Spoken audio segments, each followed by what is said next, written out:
Yeah. Now is it clear? Am I audible now? Yeah, good afternoon, good afternoon. Great. Uh, so I was just checking अभी आपका cross utilization actually I was checking. So it's a very important concept in GST. So I have four topics which I have to cover. Study note one we have completed, two we have completed, three we are about to complete. That we have to cover place of supply and value of supply, right? So value of supply I will cover in next class. अभी record तो नहीं हो रहा ना? So because value of supply is little bit boring topic, so I will take this topic अपने last वाले session में लूंगी मैं. So we can pick input tax credit today, है ना? After completing the place of supply, then we can take input tax credit. So I was just checking the concept of cross utilization कि they have introduced in study note 4 or it is a separate chapter, but it is incorporated in input tax credit. So we can take that and that's it.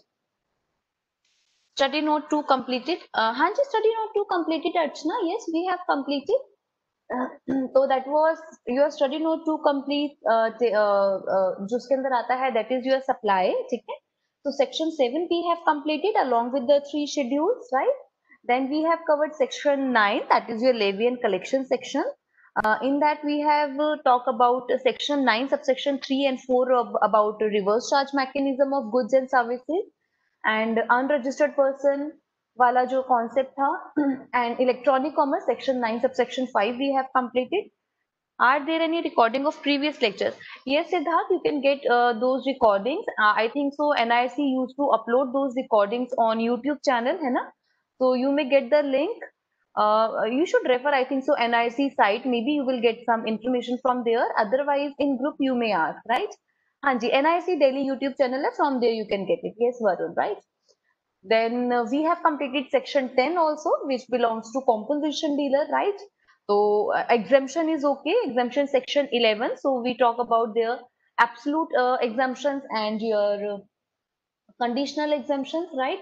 So exemptions basically is what your जो आपकी study note के अंदर they have mentioned. So exemption basically those goods and services which are exempted through notification by the GST Council Department, ठीक है?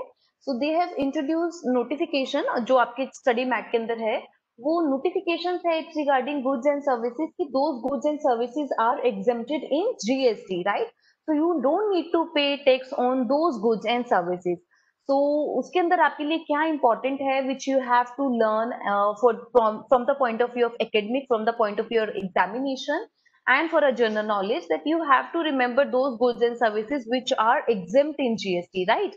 So they can ask you MCQs कि so and so services इसके ऊपर इस person is liable to pay tax.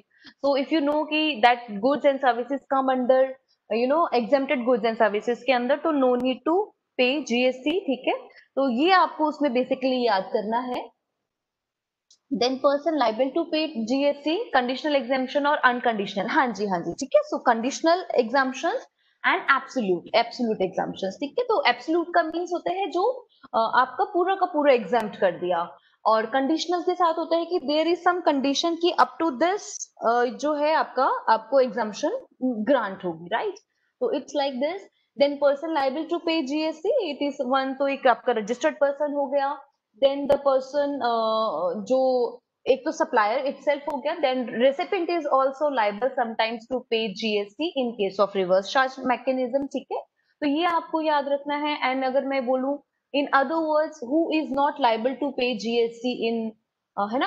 तो you आपका हो जाएगा agriculturist is not liable to register himself into the GST when you will take registrations, है ना? When you will study registration there you will get section 23 deals with person who are not liable to get registration in GST. Then one is agriculturist and second person is the person who is dealing in exempted goods and services, ठीक है? तो उसको it's not compulsory to take registration in GST. तो that section 23 will help you. Then हमने special economic zone units के बारे में पढ़ा था कि in GST we treat special economic zone unit and developers if we are getting any services and goods from your special economic zone unit and developers, then we used to treat it like a, anyone wants to tell me, if we are receiving any goods and services from special economic zone units and developer, and if we are providing any goods and services to special SEZ unit and developers, then we used to treat it as a interstate transaction. Exactly, we used to consider it as an export and import, right? And we used to charge IGST. So that was all about your study note 2. Archana, if you still face any problem and query, तो you may ask me, ठीक है? आप मेरे को WhatsApp कर दीजिएगा, I will explain you over there. So now we will continue with our topic, place of supply. Yes, section 12. Okay, section 12, subsection 10. Okay, right. Thank you.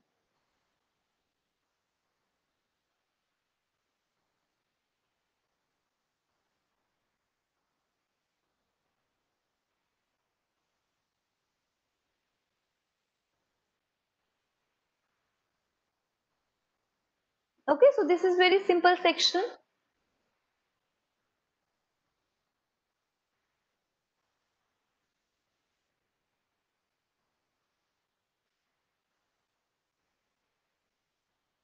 Yeah, just give me a minute, है ना? Let me settle down.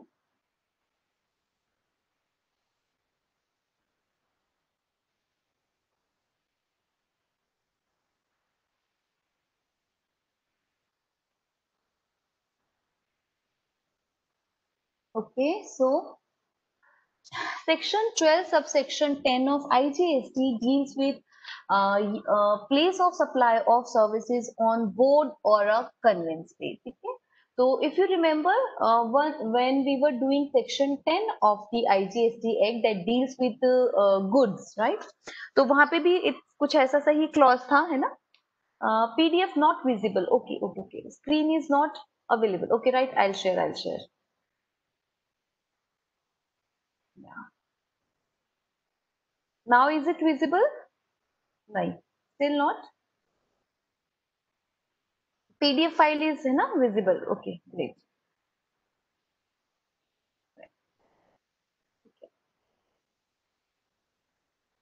Great. So section 12 subsection deals with place of supply of services on board or a conveyance. ठीक है, तो अगर during the journey if you are traveling by train, by air, by vessel, by aircraft, by motor vehicle, and you are getting some services, ठीक है, you are receiving some services. So in that case, how you will identify the place of supply of services, ठीक है? Like जैसे कि for example, if you are traveling from Delhi to Maharashtra, ठीक है, by air. So during that journey, you get some services by SpiceJet Airlines. So in this scenario, how will you identify the place of supply? Okay, so they have provided what you have to consider if you are using this services vessel. Oh, sorry, if you are traveling vessel, aircraft, train, and motor vehicle, and you are getting services. So in that scenario, you have to identify place of supply, like shall be the location of the first scheduled point of departure of that conveyance for the journey. ठीक है, तो जहां से भी आपका first schedule हुआ है, point of departure basically, that you have to consider as a place of supply of services. ठीक है, so for example, अगर मैं if I am traveling from Delhi to Andaman, ठीक है, अंडमान जो हमारी यूटी है वहां पे मैं ट्रेवल कर रही हूँ, एंड बीच में एक हॉल्ट होता है लाइक इट्स योर कोलकाता, ठीक है, तो इसके अंदर if I am getting services during this journey, ठीक है, तो अगर मुझे कोई सर्विसेज मिलती है, तो कोई इंटरटेनमेंट की सर्विसेज मिली है, समथिंग लाइक दिस, तो इस केस के अंदर what will be your place of supply of services? Anyone wants to tell? So you have clause with you, yes. So shall be the location of the first scheduled point of the departure. ठीक है. तो yes, जो हमारा travel का है, that is Delhi. I am है ना, जो first schedule है, that is Delhi. So place of supply will be Delhi itself. ठीक है. तो this is very much clear. So there is no point of confusion. Then section 12 subsection 11. Okay, so this belongs to telecommunication services. So it's very big basically. So just इसको थोड़ा सा short form में अगर मैं इसको divide करूँ, तो in such a manner you can just read it. So first of all, you should know what is telecommunication services. ठीक है, telecommunication services है including your data transfer, broadcasting, cable and DTH services to any person, ठीक है। तो ये आपका telecommunication का services होता है। Now just I have divided into 3 to 4 parts के अंदर। फॉर एग्जाम्पल जो हमारा telecommunication services you are receiving है ना, तो उसके अंदर है सबसे पहला लेड लाइन, जो आपके घर पे इंस्टॉल होता था, पहले होता था। नाउ अभी तो we are all using mostly mobiles है ना, तो एक घर में एक सिस्टम इंस्टॉल किया जाता था, उसे हम लैंडलाइन बोलते थे। So that is your fixed telecommunication lines. Then lease circuits और इंटरनेट लीज सर्किट्स हो गए, केबल और डिश एंटीनास वगैरह हो गए, ठीक है। अगर ये सब इंस्टॉल्ड किए जा रहे हैं, राइट, तो what will be the place of supply in such kind of services, है ना। तो इसके अंदर बोलते हैं कि location, place of supply will be where the location where the line is installed, ठीक है। तो लाइक जैसे कि फॉर एग्जांपल अगर आपको वीडियोकॉन या एयरटेल का डीटीएच लगवाना है, राइट, तो यू अप्रोच वीडियोकॉन या जो भी है सर्विस प्रोवाइडर, जो आप उसको अप्रोच करते हैं और वो कहते हैं कि सर ठीक है, मुझे कहाँ पे आके इंस्टॉल करना है। यू से कि मैं दिल्ली में रहता हूँ, लक्ष्मी नगर में रहता हूँ, यहाँ पे आके आप इंस्टॉल कीजिए। So that person, that service provider will come to your home, ठीक है। So place of supply will be your home, your Lakshmi Nagar, ठीक है। तो place of supply यहाँ पे हो जाएगा where जो आपका ये जो सब ये सर्किट्स हो गए, एंटीना हो गए, केबल हो गए, डिश एंटीनास हो गए, वो इंस्टॉल किए गए हैं, that place we will consider as a place of supply of services, ठीक है। नाउ अब इसके बाद है सेकेंड, मोबाइल कनेक्शन, ठीक है। तो in case of mobile connection how you will find place of supply of services.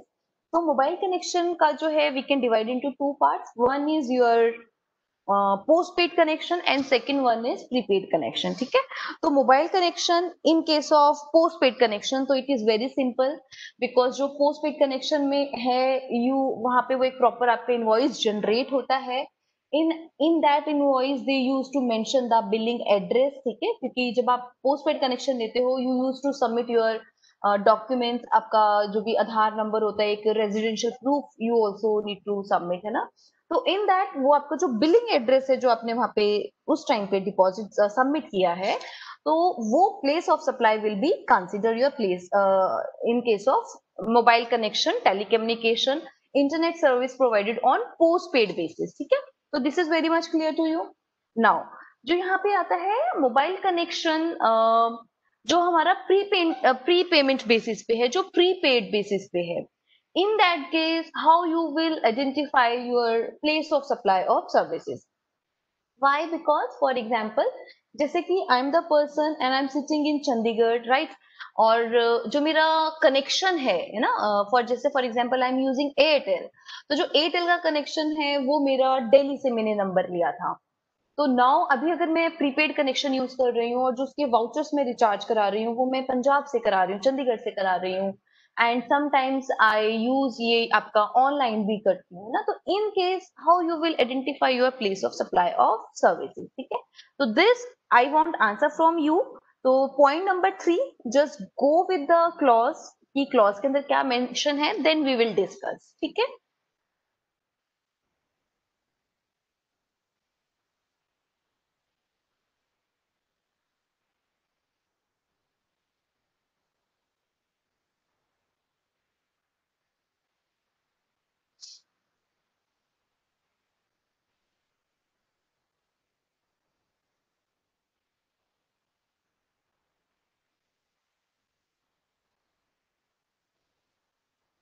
So location where the prepaid voucher is sold और बिलिंग एड्रेस कंसिडर कर लेना है। फॉर एग्जाम्पल जैसे कि आपको पता है कि अगर मैं वोडाफोन का कनेक्शन यूज कर रही हूँ, तो जो वोडाफोन कंपनी है they have their selling agents और देयर डिस्ट्रीब्यूटर्स दे हैव, है ना।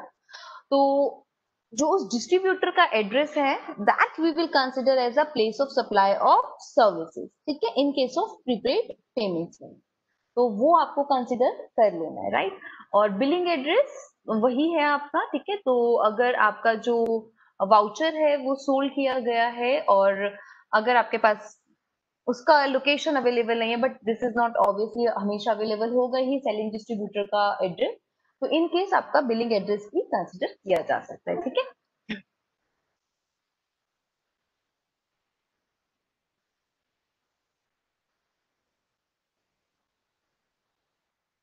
Now section 12, subsection 12 deals with place of supply of banking and NBFC services, including stock brokering services. So NBFC is basically your non-banking financial companies. ठीक है, तो NBFC is non-banking financial companies, जो हमने कल एक example भी लिया था ना, जिसके अंदर वो NBFC में कुछ मशीनरी रेंट पे देता है, हायर पे देता है. सो this is what. Okay, now इसके अंदर जो हमारा बैंकिंग कंपनीज जो हमें सर्विस प्रोवाइड करती है, जो हमारे बैंक हमें सर्विस प्रोवाइड कर रहे हैं, और जो नॉन बैंकिंग फाइनेंशियल कंपनीज हमें सर्विस प्रोवाइड करती है, तो in that case how will we identify the place of supply of services. ठीक है, तो here banking and other financial servicing including stock brokering services also. ठीक है, so location of the recipient of services on the records of the supplier of services, otherwise location of a supplier of services. Anyone who wants to give example of this? आप microphone on करके भी बोल सकते हैं if you want. This is very simple, section 12 of section 12. Anyone wants to give example of this?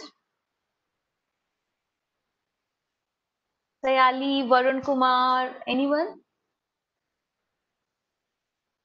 Like, or who we have Archana. Archana can also give some example. Nisha.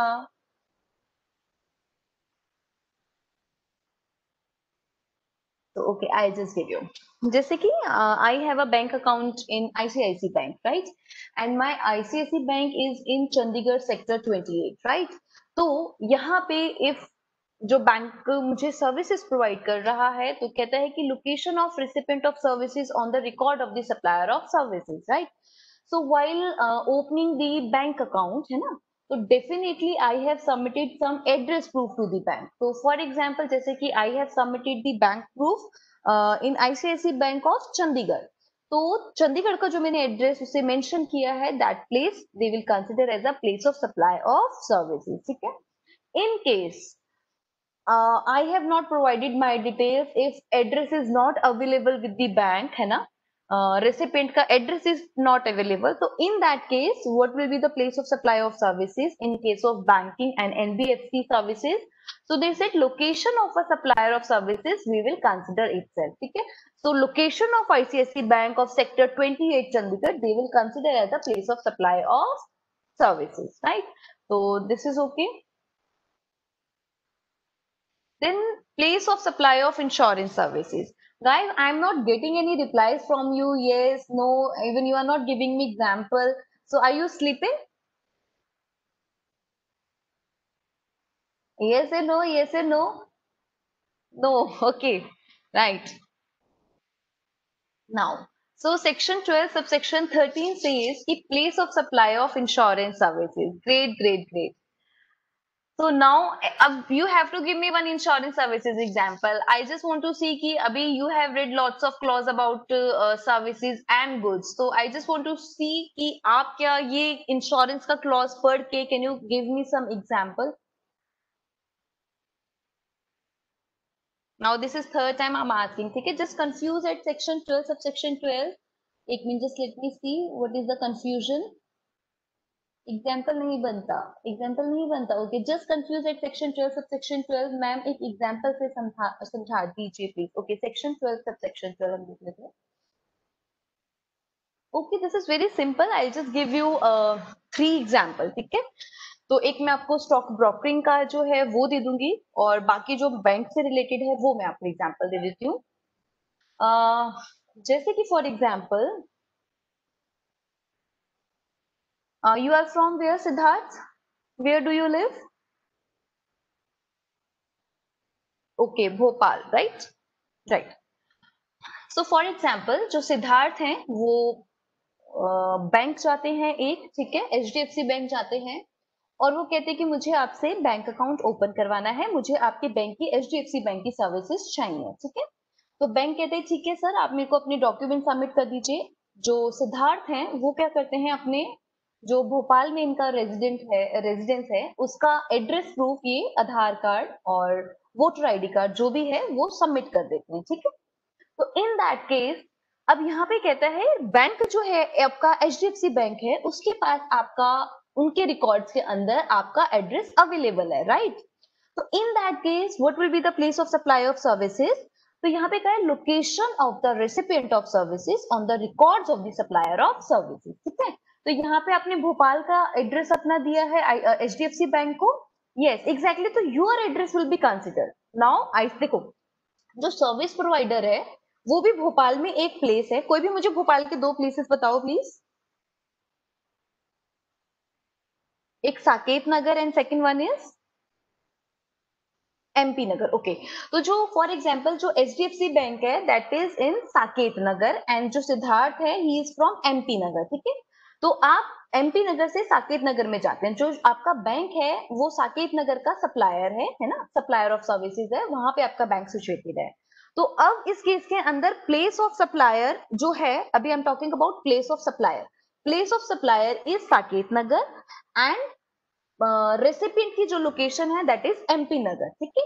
तो now in that case अगर हमें place of supply of services find करना है तो कहते हैं कि location of the recipient of the services on the record of the supplier of services.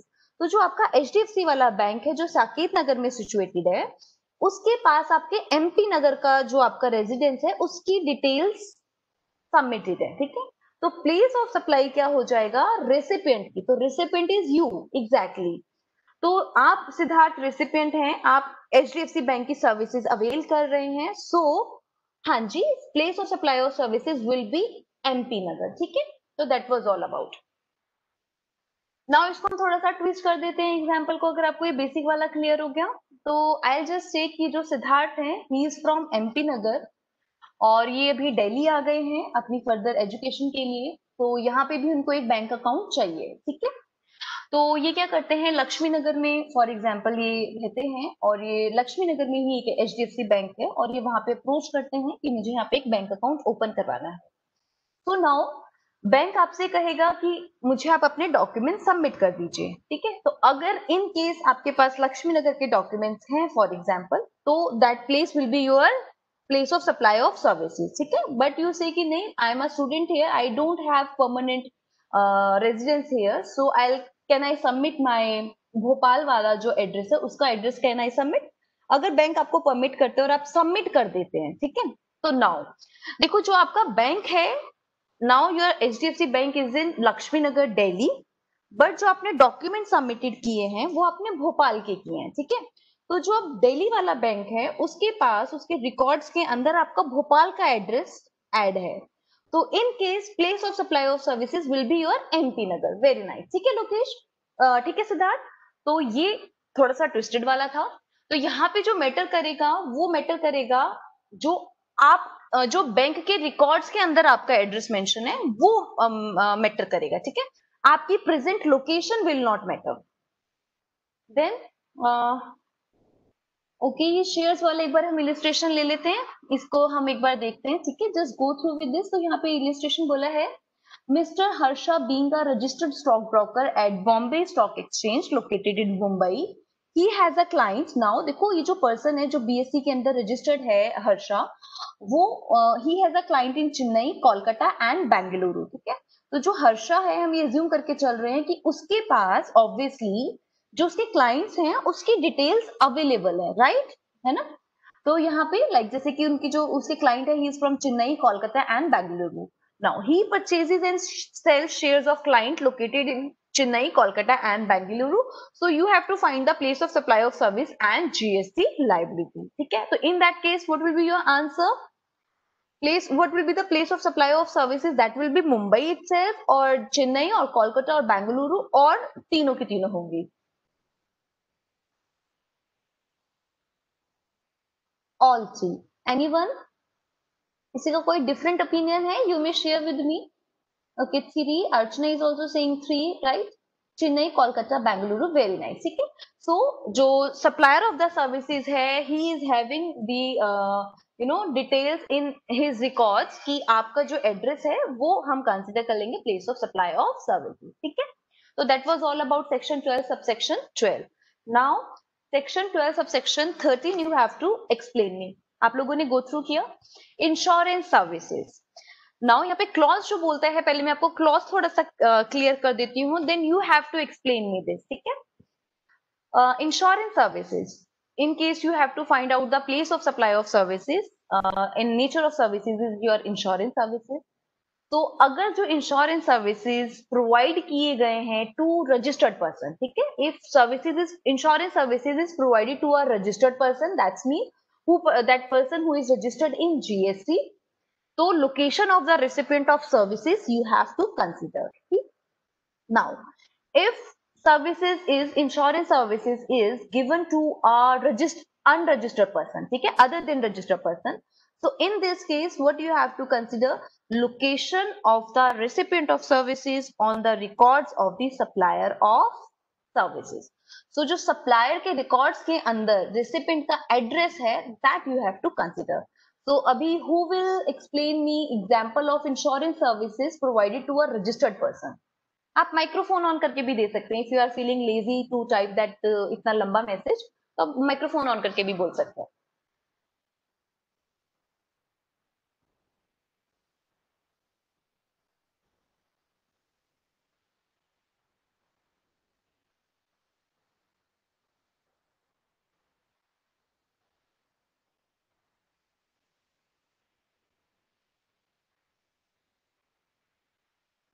Should I wait? Are you thinking for the example? If insurance company located in Delhi, yes, Lokesh.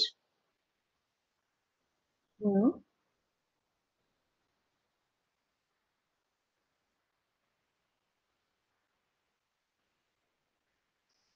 Complete your illustration. And insuree from Mumbai, right? ठीक है, he is registered person, right? So one is insurer and second one is okay, a registered. Okay, Varun is saying a registered in Punjab, living in. Okay, so I'm getting lots of examples. Just let me read out. I'll take one by one. Okay. Okay. So a registered in Punjab, a registered in Punjab, living in Delhi, taking services in Delhi. Answer will be Punjab. Okay, right, great, ठीक है. Like Mr. A of Delhi is providing services to Mr. B, okay, or Punjab, and Mr. B is registered other than would be PO. Like Mr. B of Delhi is providing services to Mr. B of Punjab, and Mr. B is registered person in Punjab, then place of supply will be Punjab, right? ठीक है, very nice. Then who said Mumbai is POS? In which case? Okay, then Siddharth is replying like I purchased a COVID-19 insurance cover and company is in Mumbai and I am in Bhopal. Then here the place of supply will be Bhopal. ऐसा ही है क्या? हाँ जी, आपने मुझे second वाला answer दिया है तो यस, ठीक है. आपने रिकॉर्ड्स अपने भोपाल वाले एड्रेस के दिए होंगे ना, तो that address will be consider. तो अब जो इंश्योरेंस कंपनी है उसके पास आपके भोपाल वाले एड्रेस के रिकॉर्ड्स हैं, ठीक है, ये एज पर रिकॉर्ड्स है. हाँ जी सिद्धार्थ, ये एज पर रिकॉर्ड है. तो आपने मुझे सेकंड वाला जो अनरजिस्टर्ड पर्सन को सर्विसेज दिए गए इंश्योरेंस के, आपने मुझसे वो शेयर किया. तो अभी हर्षिता इज सेइंग कि registered person from Kolkata and submitted address of Maharashtra to Kolkata company, then Maharashtra. Exactly Harshita, ठीक है. So this is very much clear to you now about the if insurance service is provided to registered person and unregistered person, ठीक है, very nice. तो अभी I just मैं एक थोड़ा सा प्रॉपर एग्जांपल आपसे शेयर करती हूँ, ठीक है. तो ये वाले जो आपने एग्जांपल दिए, दिस इज आल्सो गुड, आपको कॉन्सेप्ट क्लियर हो गया है. Now Varun is saying Kolkata. Why Kolkata? ही एक minute, registered person from Kolkata and submitted address of Maharashtra. Okay Harshita, yes yes yes, Varun is right. So देखो यहाँ पे जो आपका आंसर है that will be your Kolkata, ठीक है. व्हाई? बिकॉज आप कोलकाता में रजिस्टर्ड हैं, ठीक है. तो if you are registered in Kolkata, तो what you have to consider, location of the recipient of service, ठीक है, तो वो आपको कंसिडर कर लेनी है.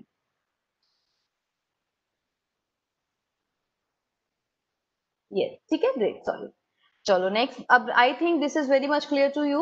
Okay great. Now section 12 sub section 14, यहाँ पे है place of supply of advertisement services to a specified person. तो एडवर्टीजमेंट जो सर्विसेज हैं वो बहुत ही सिंपल है. This is very much simple clause और प्रोविजन और सेक्शन.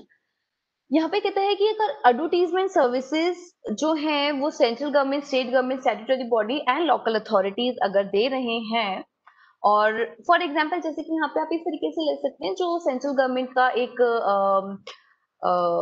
एक कैंपेन था, बेटी बचाओ बेटी पढ़ाओ करके, और स्वच्छ भारत वाला एक कैंपेन था, है ना। ऐसे काफी सारे कैंपेन्स हैं, तो उसकी वो advertisement they use to do, है ना, and they use to do in all over India. And वो किस तरीके से करते हैं, फॉर एग्जाम्पल जैसे कि जो सेंट्रल गवर्नमेंट है, उनकी जो उनकी एजेंसी है, एडवर्टीजमेंट एजेंसी है, basically they used to do all such kind of activities. So they identify few places, for example उन्होंने सर्वे किया and they have find out कि ओके हमें 5 स्टेट्स के अंदर ये वाला जो कैंपेन है बेटी बचाओ बेटी पढ़ाओ का स्टार्ट करना है, राइट। हमें वहां पे एडवर्टाइज करना है। तो they choose 5 states, like one is Punjab, second is Haryana, third one is UP, and fourth कोई भी, एंड फिफ्थ भी कोई भी, एनी वन, ठीक है। तो नाउ जो उन्होंने फॉर एग्जाम्पल 100 पैम्पलेट्स या बैनर्स जो होर्डिंग्स होते हैं वो बनाए हैं। तो अब नंबर ऑफ होर्डिंग्स पैम्पलेट्स और जो भी है, वो जिस स्टेट के अंदर भी जितने यूज किए जाएंगे, तो according to that basis place of supply आपका डेफिनेटली, एक तो ये पांचों के पांचों स्टेट्स हो जाएंगी, ठीक है। क्योंकि वो पांचों स्टेट्स के अंदर जो एडवर्टीजमेंट है वो उन अपने इन प्रोजेक्ट्स की एडवर्टीजमेंट कर रही है। सो नाउ अगर हम बात करते हैं कि जो हमने 100 होर्डिंग्स बनवाए थे, वो उनका जो कॉस्ट है that is something 5 lakh rupees, ठीक है।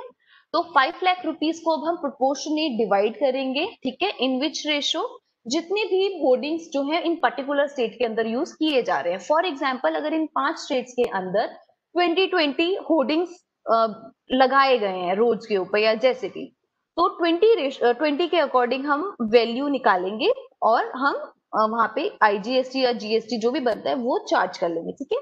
तो इन दिस सिनेरियो आप जितनी भी स्टेट्स को अपनी एडवर्टीजमेंट की सर्विसेज दे रहे हैं, आप जहां पे भी एडवर्टीजमेंट कर रहे हैं, तो that place we have to consider as a place of supply of services, ठीक है। हर स्टेट की अलग अलग होगी, हाँ जी, हर स्टेट की अलग अलग होगी, ठीक है। तो हमें बेसिकली जो सेंट्रल गवर्नमेंट की एजेंसी है जो ये प्रोजेक्ट ले रही है, वो 5 इनवॉइसेस रेज करेगी टू डिफरेंट डिफरेंट स्टेट्स, ठीक है। तो लाइक जैसे कि 1 लाख पर स्टेट, हाँ जी, तो अकॉर्डिंग टू दैट वो आपको कैलकुलेशन कर लेना है, राइट। तो ये आपका इसके रिगार्डिंग था। तो आई थिंक सो जो हमारा विद इन इंडिया है that is done. So now if you have any query, you may ask me about section 12, section 12, place of supply of services within India. So we have covered अपने 13 clauses, ठीक है। तो मतलब एक अपना default rule था, so अभी just मैं फटाफट से उसका हम, आप would you like to give me your like you want to share कि हमने क्या क्या अभी discuss किया section 12 में, कौन कौन से provisions थे which we have discussed, you want to share with me? Let's see you have you know it or not.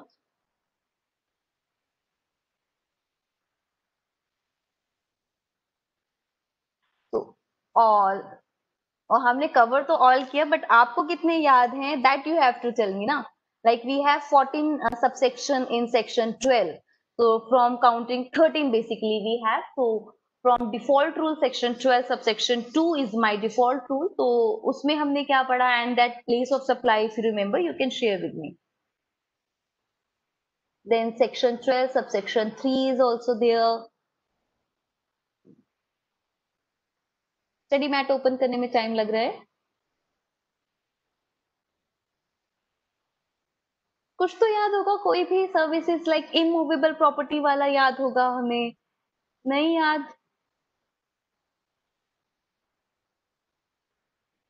At least I want 10 services from you guys. You have to tell me. Then I'll proceed further.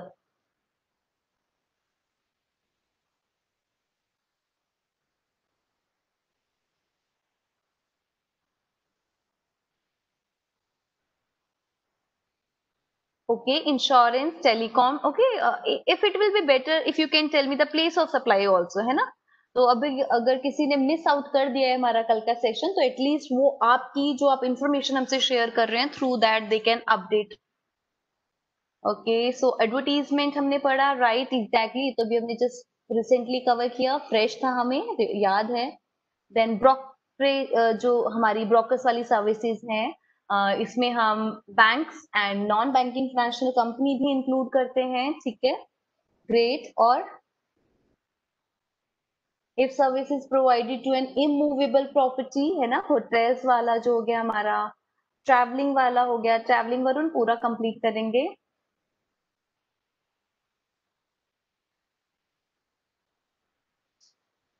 Passenger transport, I think so you want to say, if we are traveling through and food is being served, हाँ जी, very nice, तो ये पुष्पम का बहुत अच्छा सा एक answer है। Let me see, if we are traveling through and food is being served, then place of supply will be the place where the goods were boarded. पुष्पम, ये जो आपने मुझे आंसर दिया ये सेक्शन 10 का दिया, ठीक है। तो अभी यहाँ पे हम बात करते हैं, ट्रांसपोर्ट हमने पढ़ा, राइट, एडमिशन एंड ऑर्गेनाइजेशन वाला पढ़ा, वेयर बोर्डेड, ओके। तो अभी हम पुष्पम वाला क्लॉज ले रहे हैं, वो थोड़ा सा हमें करेक्ट करना है। Anyone wants to correct that clause? Okay great, restaurant insurance.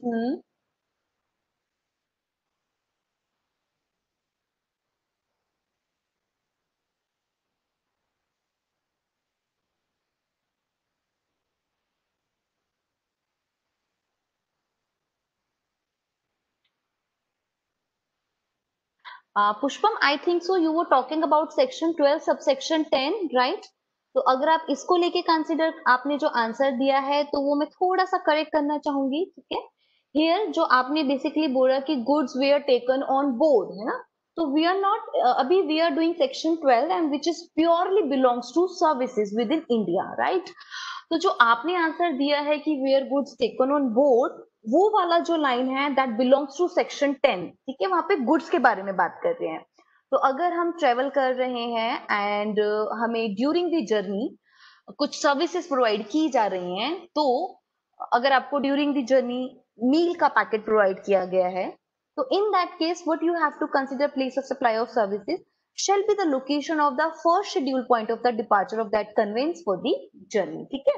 तो यहाँ पे कंफ्यूजन होता है, नो डाउट आपको ये सेक्शन 10 में थोड़ा सा कंफ्यूजन होगा, क्योंकि वहां पे बात करते हैं हम गुड्स टेकन ऑन बोर्ड, वहां पे हम गुड्स की बात कर रहे हैं, राइट। एक चीज तो आपको ये क्लियर करनी है। दूसरा, वाइल रीडिंग सेक्शन 12 और स्पेशली सब सेक्शन 10, यहाँ पे जो बात कर रहे हैं हम सर्विसेज के रिगार्डिंग बात कर रहे हैं, ठीक है। नाउ जो आपको वो मील की सर्विसेज प्रोवाइड कर रहे हैं, है ना, वो आपको केटरिंग की सर्विसेज, मील की services basically what your catering services they are providing you, right. तो वो एक चीज है। इमूवेबल प्रॉपर्टी, एग्जैक्टली अर्चना, तो इमूवेबल प्रॉपर्टी पे अगर कोई भी सर्विसेज प्रोवाइड की जा रही है तो that place we will consider as a place of supply of services, ठीक है।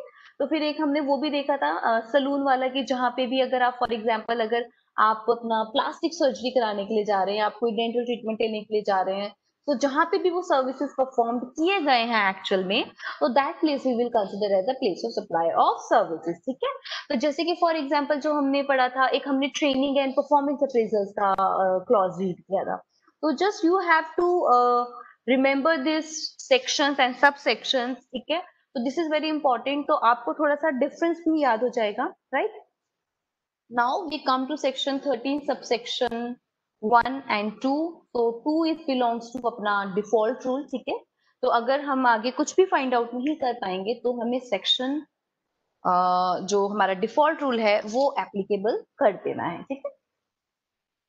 तो भी जस्ट देखिए चलो, यहाँ पे जो हम बात कर रहे हैं, देखो अभी सेक्शन 12 जो हमने रीड किया that was purely belongs to services, place of supply is within India था जब, now services will remain same. जो हमने सेक्शन 12 में सर्विसेज पढ़ी हैं वही सर्विसेज हम सेक्शन 13 में भी पढ़ेंगे, बट नाउ यहाँ पे क्या होगा, हम पढ़ेंगे आउटसाइड इंडिया, ठीक है। तो location of a supplier and location of the recipient, दोनों में से कोई एक आउटसाइड इंडिया होगा, ठीक है, दिस इज फॉर श्योर। तो in that case how you will identify the place of supply of services, ठीक है। तो that clause we are going to discuss now. So before starting this, what you have to do, guys, you have to read two definitions, okay? So I have shared the notes of definition. In that, you have to just go through with two definition before reading section 13. One is location of the supplier and second one is location of the recipient, okay? तो ये एक बार आप go through कर लेना. So section 13 subsection 2 deals with the your default rule, or this is called general rule also. सो यहाँ पे जो बोला है कि the place of supply of services except the services specified in section 3 subsection 13 shall be the location of the recipient of services. ठीक है, तो subsection 3 से लेके 13 को please share it again ma'am.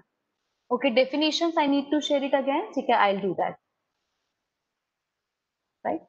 Otherwise if you will see your study notes, I think so study mat जो है institute का वहां पे भी होगा आपका। ठीक है, तो एक बार आप यू कैन रेफर दैट, क्योंकि जो आपका स्टडी मैट है दैट इज वेरी ऑसम। अगर आप वो भी गो थ्रू करते तो आई डोंट थिंक सो कि आपको कोई भी रेफरेंस बुक जो है स्पेशली फॉर जीएसटी तो कोई भी रेफर करने की जरूरत नहीं है, इवन थ्योरेटिकल भी और प्रैक्टिकल भी। ठीक है, प्रैक्टिकल के लिए you may try some more questions for your clarity.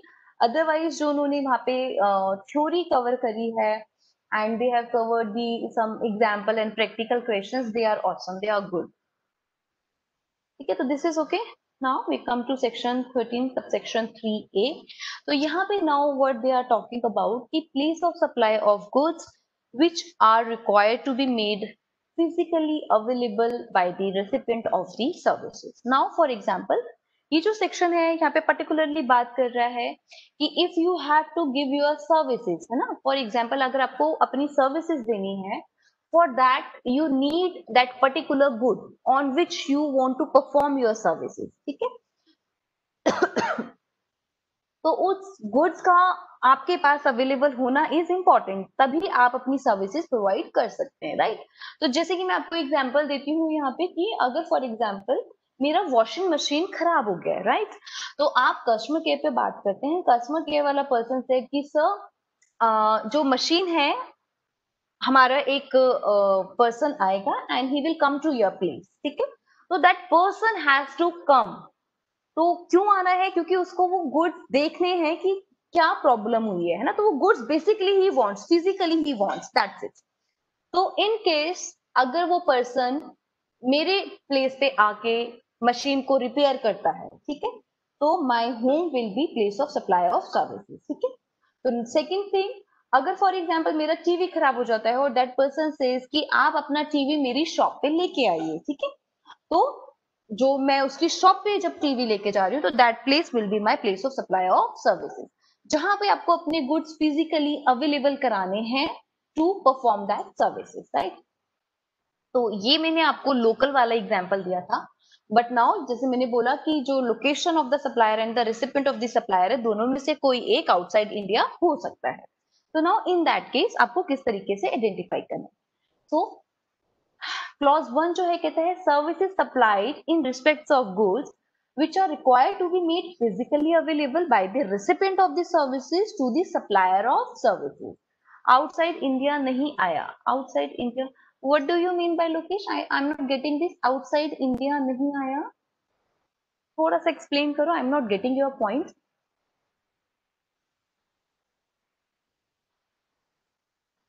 Example में नहीं आया, हाँ, जो मैंने आपको एग्जाम्पल दिया मशीन वाला एंड टीवी वाला, वो मैंने आपको बोला कि मैंने आपको लोकल एग्जाम्पल दिया, मतलब विद इन इंडिया वाला एग्जाम्पल दिया। हाँ हाँ हाँ, वो मैंने आपको जस्ट एक्सप्लेन करने के लिए दिया कि जो गुड्स हैं वो फिजिकली अवेलेबल आपने करवाने हैं to the supplier of the services को। ठीक है, तो मैंने बोला कि वो मैंने विद इन इंडिया वाला आपको एग्जाम्पल दिया है। तो उसके बाद मैंने ये भी बोला कि इस केस के अंदर जो आपका वन पर्सन होगा और whether it is supplier of services or the recipient of the services, दोनों में से कोई एक आउटसाइड इंडिया जरूर होगा, राइट। तो okay, so in this case वो कह रहे हैं कि जब when you have to provide your goods और make available to the supplier of the services, तो कहता है shall be the location where the services are actually perform. ठीक है, इसका भी हम एग्जांपल ले लेते हैं। फॉर एग्जांपल जैसे कि क्या एग्जांपल हो सकता है, anyone can share. meanwhile I'm thinking, for example China से आपके पास एक मशीनरी रिपेयर होने के लिए आती है, रिपेयर ऑफ कंप्यूटर, यस, तो हमें ये एक फॉरेन कंट्री भी इंक्लूड करना है ना, अदरवाइज लोकेश को क्लियर नहीं होएगा। फॉर एग्जाम्पल हम चाइना एक ले लेते हैं, ठीक है, वो अपने गुड्स हमें रिपेयर करने के लिए भेजती है। फॉर एग्जाम्पल उनकी मशीनरी खराब हो गई है कोई, और उन्होंने जो मशीनरी थी वो यही इंडिया में मैन्युफैक्चर हुई थी, राइट। तो अभी वो मुझे रिपेयर करने के लिए भेज रहे हैं, मुझे चेक करने के लिए भेज रहे हैं कि आप इसमें देखो क्या प्रॉब्लम हो गई है, राइट। तो यहाँ पे क्या है कि अगर मुझे अपनी रिपेयर वाली सर्विसेज प्रोवाइड करनी है चाइना को, तो उसके लिए आई वांट देयर मशीनरी, ठीक है, या तो वो मशीनरी इंडिया भेजेंगे या मैं अपना एक जो पर्सन है वो वहां रिपेयर के लिए भेजूंगी, ठीक है। इन केस चाइना अपना जो पर्सन है यहाँ भेजता है इंडिया के अंदर, तो सॉरी मशीनरी अगर वो इंडिया में भेजता है, तो that will be my place of supply of services, ठीक है। तो shall be the location where the services are actually performed किए गए हैं। Ma'am no China, can you take London? Okay right, I will take it, no issues, ठीक है। So people are very sensitive about this China and all, na? Right. So clause 2, when such services are provided from a remote location by way of electronic means. Now, जो first clause था that was dealing when जो goods है physically available कराने हैं. Now second example जो है वो कहता है कि आप किसी रिमोट लोकेशन से थ्रू इलेक्ट्रॉनिक मींस अपनी सर्विसेज प्रोवाइड कर रहे हैं, ठीक है। तो इन दैट केस वो कहता है कि जहां पे भी आपके गुड्स सिचुएटेड है, that place you have to consider as a place of supply of services, ठीक है। तो दिस इज थिंग, ये था आपका क्लॉज 2। जो क्लॉज 3 है सेक्शन 13 सबसेक्शन 3 के अंदर ही वहां पे बात की गई है, दिस इज इंपॉर्टेंट, ये एक बार आप हम गो थ्रू करेंगे, ठीक है। एक बार आई जस्ट वांट कि आप इसका रीड करें, एक बार खुद से रीड करें, then I will explain it.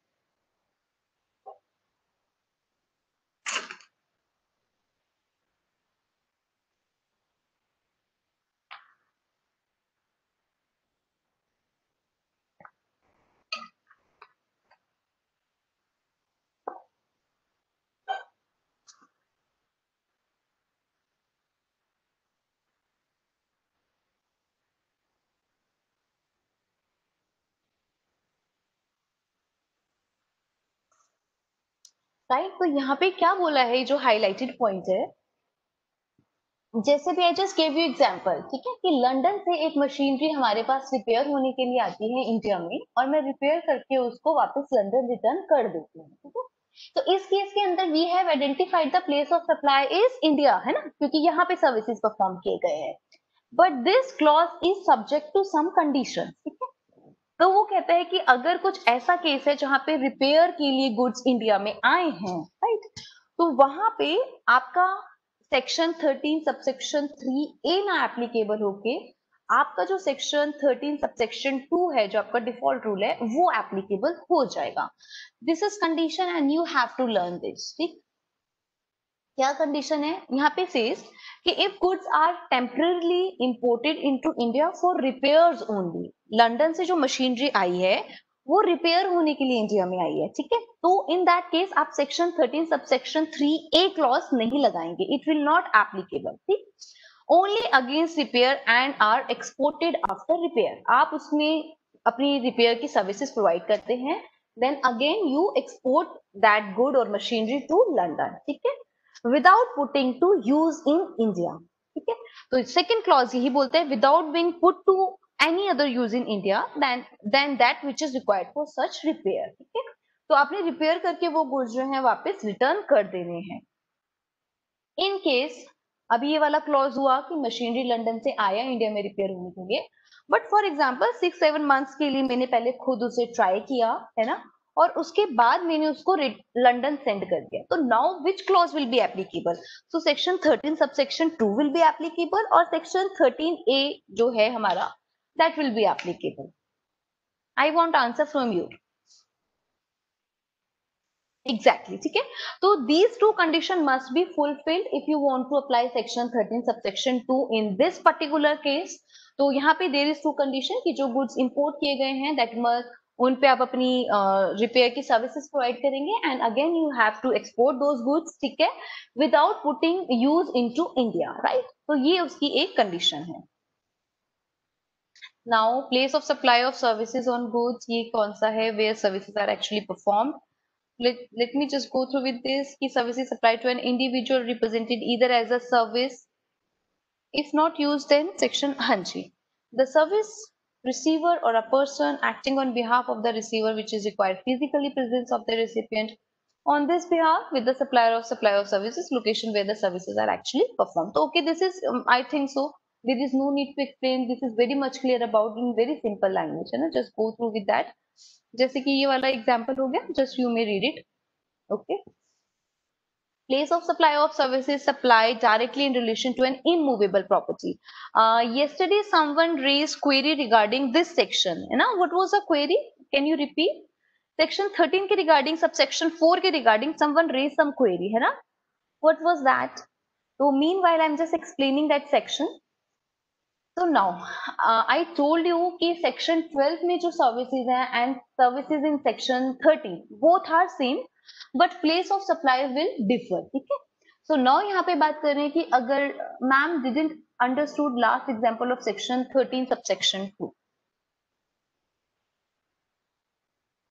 Okay. Okay. ठीक है. Right. तो Siddharth, first of all you have to understand this clause, ये जो भी मैं हाईलाइट कर रही हूँ.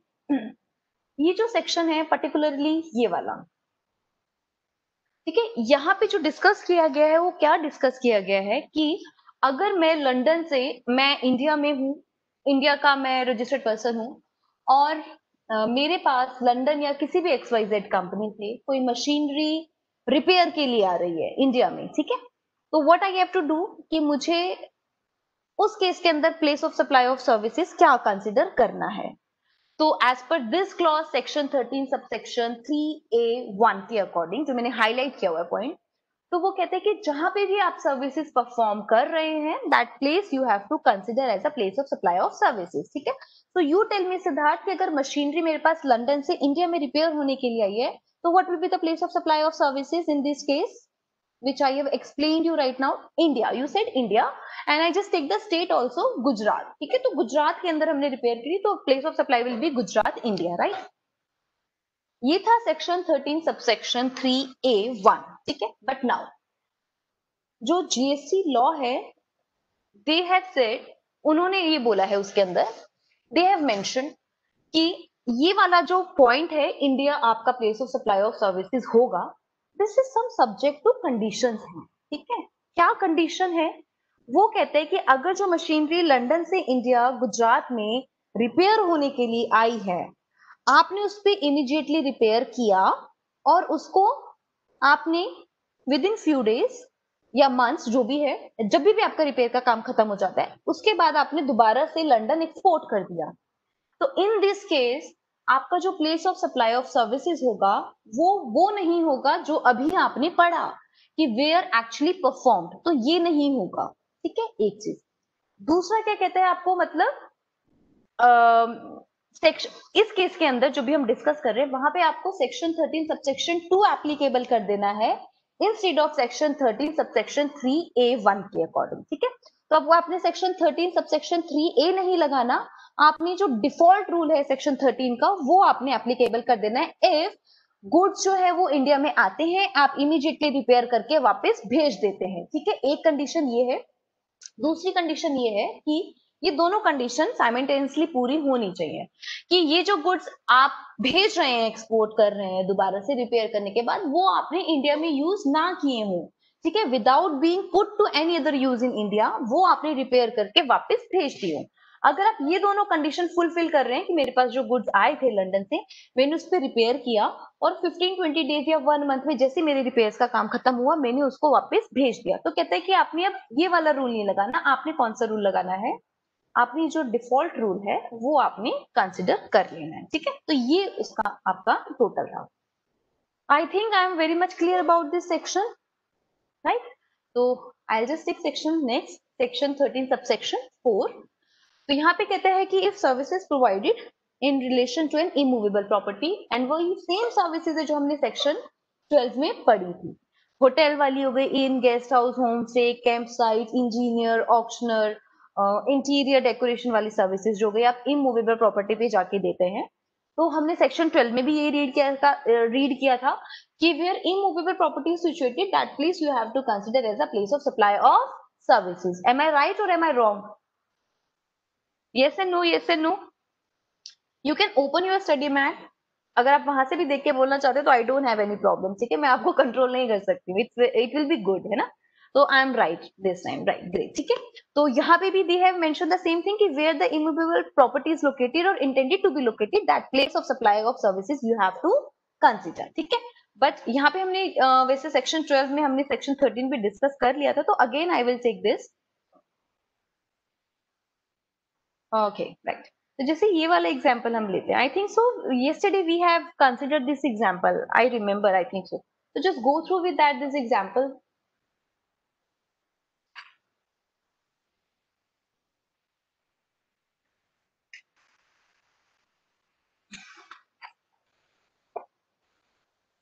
So here Mrs. Neelam Goyal, an interior designer based in Delhi, provides her services to an Indian hotel chain, okay, which has business establishment in Mumbai for its newly acquired property in London.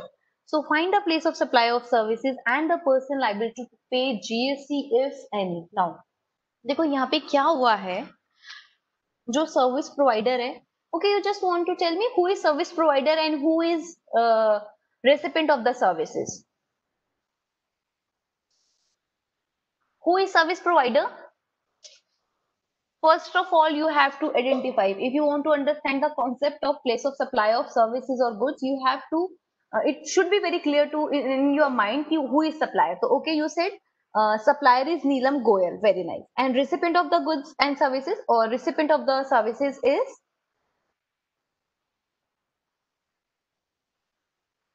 that hotel chain, Indian hotel chain, which is established in Mumbai. Okay, great. Now, जो Indian hotel है मुंबई वाला, उसको interior decoration की services चाहिए, but उसको जो services चाहिए वो उसे मुंबई में नहीं चाहिए, उसे कहाँ चाहिए, आउटसाइड इंडिया चाहिए, और वो भी कहाँ चाहिए, लंदन, है ना। तो he wants it's her interior decoration की जो सर्विसेज हैं, he wants in London, right? So now you have to identify the place of supply of services. तो यहाँ पे first of all you should know, आपको ये क्लिक कर जाना चाहिए अगर आपने सेक्शन 12 रीड कर लिया है कि location of the supplier is in India, recipient जो है that is also from India, Mumbai Maharashtra, right. But जो सर्विसेज दिए गए हैं, है ना, वो कहाँ दिए गए हैं, outside India. So Siddharth, I'll correct you here. We will take the location of the recipient exactly, Varun, ठीक है। So now, मैंने आपको कल भी बोला था ये चीज कि जो ये लंदन और जो अदर कंट्रीज हो गई, they are non taxable territories basically, ठीक है। तो अगर सप्लायर जो है इंडिया से है, जो जिसको सर्विसेज चाहिए, who is receiving the services, that person is also from India, ठीक है। तो चाहे अब आप सर्विसेज कहीं पे भी दे रहे हो, चाहे आप अदर देन इंडिया बाहर किसी भी कंट्री में दे रहे हो, but if the recipient of the services who is availing the services is from India, तो आपका जो प्लेस ऑफ सप्लाई है वो आप सेक्शन 13 के अकॉर्डिंग नहीं चेक करेंगे हम, वो हम आपका सेक्शन 12 के अकॉर्डिंग चेक करेंगे, ठीक है, क्योंकि जो रेसिपिएंट ऑफ द सर्विसेज है ही बिलोंग्स फ्रॉम इंडिया। तो एग्जैक्टली तो जिस hotel Indian chain Mumbai Maharashtra वाले ने अप्रोच किया था नीलम को, तो अब we will consider place of supply is Mumbai, not London, ठीक है। तो ये आपको थोड़ा सा ध्यान रखना है, राइट। तो वाइल डूइंग ये सेक्शन 12 एंड 13, ये जो कुछ कुछ प्रोविजंस हैं जो सेम है, वो थोड़ा सा कंफ्यूजन क्रिएट करते हैं। So, but you have to keep in mind कि location of the recipient of services is important. तभी I said कि once before reading section 13, it's always better you should go through with the definition of location of a supplier and location of the recipient and interstate transaction भी एक बार आप go through कीजिए and interstate transaction भी go through कीजिए, ठीक है। तो ये 4 definition है, अगर आप गो थ्रू कर लेंगे तो जो आपका कॉन्सेप्ट है सेक्शन 13 का वो आपको बहुत अच्छे से क्लियर हो जाएगा, ठीक है। तो in this example we will apply section 12 not section 13, ठीक है। Location of services always in India, हाँ जी, location of services always in India मतलब हर्षित का थोड़ा सा एक्सप्लेन करो, please explain me. If recipient of the services is from India तो डेफिनेटली टैक्सेबल टेरिटरी में है, so we will most in the most cases, ठीक है, we will consider that location, but that depends on case to case, ठीक है। तो जो हम प्रोविजंस आगे पढ़ने वाले हैं that depends on that basis, but yes अभी आप ये कंसिडर कर सकते हैं, यू मे कंसिडर दैट कि if the recipient of the services is from India and he is taking services in other country, So definitely we will consider that place of person where he is located or where he is registered. ठीक है? So what will be the place of supply if the hotel is established in London? Established mean Varun means, okay, if you are asking कि the recipient of the services है ना, recipient of the services is from London, right? Yes, okay. Then you should tell me the answer, guys. So Varun raised one question. He, the supplier of the services is from India and the recipient of the services is from London. So what will be the place of supply of services? Lokesh said Delhi. Why Delhi, Lokesh? Services कहाँ दिए जा रहे हैं? Pushpam also saying location of supplier will be place of supply. Why London place? Why, guys? Look, you have to read section 13 then. Where immovable property is located. Now property is located in London or intending to be located. ठीक है? So जो recipient of the supplier of the services, जो recipient of the services है, he is from London. Services भी आप London में दे रहे हैं. So यहाँ पे आपका जो supplier है, he is from only India ना. तो आप जाके तो सर्विसेज वहीं पे दे रहे हैं जहां पे इमूवेबल प्रॉपर्टी सिचुएटेड है. तो इसी केस के अंदर तो आप सेक्शन 13 अप्लाई करेंगे, right? Confusion, lots of confusion still, yes and no?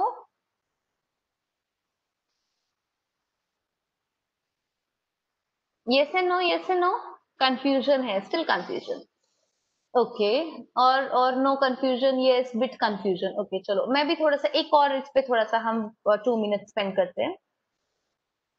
Yes, answer is London. हाँ, तो देखो मैं आपको बताती हूँ.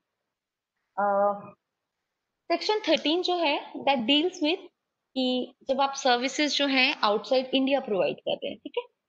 तो where immovable property is located, अगर आप ये वाली सर्विसेज प्रोवाइड कर रहे हैं, ठीक है, और जहां पे भी प्रोवाइड कर रहे हैं, वेयर प्लेस ऑफ सप्लाई किस तरीके से आपको आइडेंटिफाई करना है, तो where immovable property is located that will be your place of supply of services. But ma'am tax नहीं लगेगा. हाँ जी लोकेश, ठीक है, तो वो उसका फर्दर पॉइंट है. तो सो फर्स्ट ऑफ ऑल तो you should be clear about the place of supply of services. Once you are clear about the POS, ठीक है, तो प्लेस ऑफ सप्लाई को मैं अब पीओएस बोलूंगी, मैं थक गई हूँ place of supply of services पूरा पूरा बोल के. So if you are very much clear about the POS means where service is providing, then POS will be service place. Exactly. So that is what we are discussing in section 13. यहाँ पे यही बोल रहे हैं कि POS of services क्या होगा, where immovable property is located. Now if I say कि I am the interior decorator, और कोई भी मैं ले लेती हूँ यहाँ से construction services for I am builder और मैं कंस्ट्रक्शन सर्विसेज प्रोवाइड करती हूँ, एंड वन होटल या कोई भी मुझे अप्रोच करता है इन लंदन कि मैम मेरी यहाँ पे आके आप होटल कंस्ट्रक्ट करवा दीजिए, राइट? तो मैं लंदन जाके अपनी सर्विसेज परफॉर्म कर रही हूँ, ठीक है? तो प्रॉपर्टी जो है वो इमूवेबल प्रॉपर्टी लंदन में सिचुएटेड है, so I am going there. सो इन इस केस के अंदर सेक्शन 13 एप्लीकेबल होगा, राइट? तो place of supply will B London in this case and that comes under non-taxable territory, so there will be no GST, right? Now second thing, section 12 जो deal करता है section 12 sub section 3 है ना, immovable property के regarding वो भी deal करता है. नाउ अब यहाँ पे ध्यान से सुनेंगे, जो सेक्शन 12 है वो बात करता है विद इन इंडिया की. नाउ यहाँ पे जो सप्लायर ऑफ द सर्विसेज है he is also from India. जो रेसिपेंट है जिसने अप्रोच किया कि आप हम दोनों ही दिल्ली से बिलोंग करते हैं और वो कहते हैं कि मैं एक सिंगापुर में एक होटल या कुछ भी कंस्ट्रक्ट करवा रहा हूँ, मेरी हेल्प करो आप, तो मैं अपनी सर्विसेज परफॉर्म करती हूँ, ठीक है? तो इस केस के अंदर क्या है कि जो प्रॉपर्टी है that is situated outside India, right, non taxable territory, but जो रेसिपेंट है जिसको मैं सर्विसेज दे रही हूँ ही इज फ्रॉम दिल्ली और he is in any state from India. तो जो मैं बिल रेज करूंगी मैं उस पर्सन के नाम पे रेज करूंगी, अपना प्लेस ऑफ सप्लाई मेंशन करके बताऊंगी, है ना? तो वहां पे मेरा जीएसटी चार्ज होगा, राइट? हाँ जी, तो दिल्ली हो जाएगा, राइट? तो ये थोड़ा सा आपको ध्यान रखना पड़ेगा. If you are reading place of supply this is your first time, तो definitely you will get confused. तो आपको मैं तभी बोल रही थी कि आपको 5 से 10 मिनट्स निकालने हैं एवरी डे कि आप सेक्शन 12 एंड सेक्शन 13 जो है बार बार जस्ट रीड करना है, just go through with that. तो ये आपका डेली का एक्टिविटी है जब तक आपके एग्जाम्स नहीं होते हैं. So now, Section 13, subsection 5 of the IGST Act. Now it says place of supply of services supplied by way of admission to और ऑर्गेनाइजेशन. ठीक है, तो हमने ये पहले भी पढ़ा था, ये हमने सेक्शन 12 में पढ़ा था, आई थिंक सो सेक्शन 7 और 8, 6 एंड 7 था, वहां पे एक एडमिशन के साथ था और एक ऑर्गेनाइजेशन के साथ था. तो यहाँ पे अब इन्होंने दोनों के दोनों together they have just compiled it, है ना. तो कहते हैं if you are providing such kind of services like cultural, artistic, supporting scientific, educational activity by way of admission और ऑर्गेनाइजिंग, तो where event is actually held. ठीक है, तो अब you have to give me the example. Just take time. I'm giving you 2 to 3 minutes. As per section 13, you have to give me the appropriate example.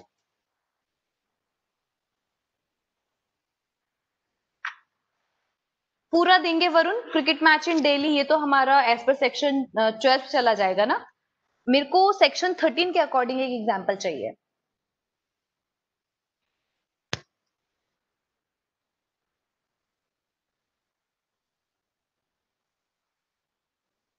आप अपने इसी वाली example को थोड़ा सा एक्सटेंड कर सकते हैं, जस्ट मॉडिफाई कर लो थोड़ा सा Varun.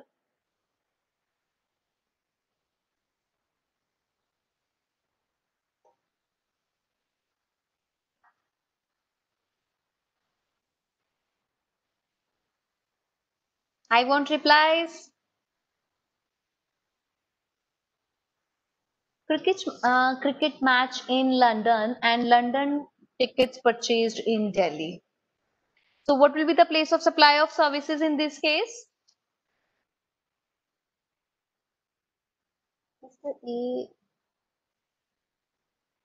Mr. A is sports person living in Delhi, but event is taking place in Mumbai. Answer will be Mumbai.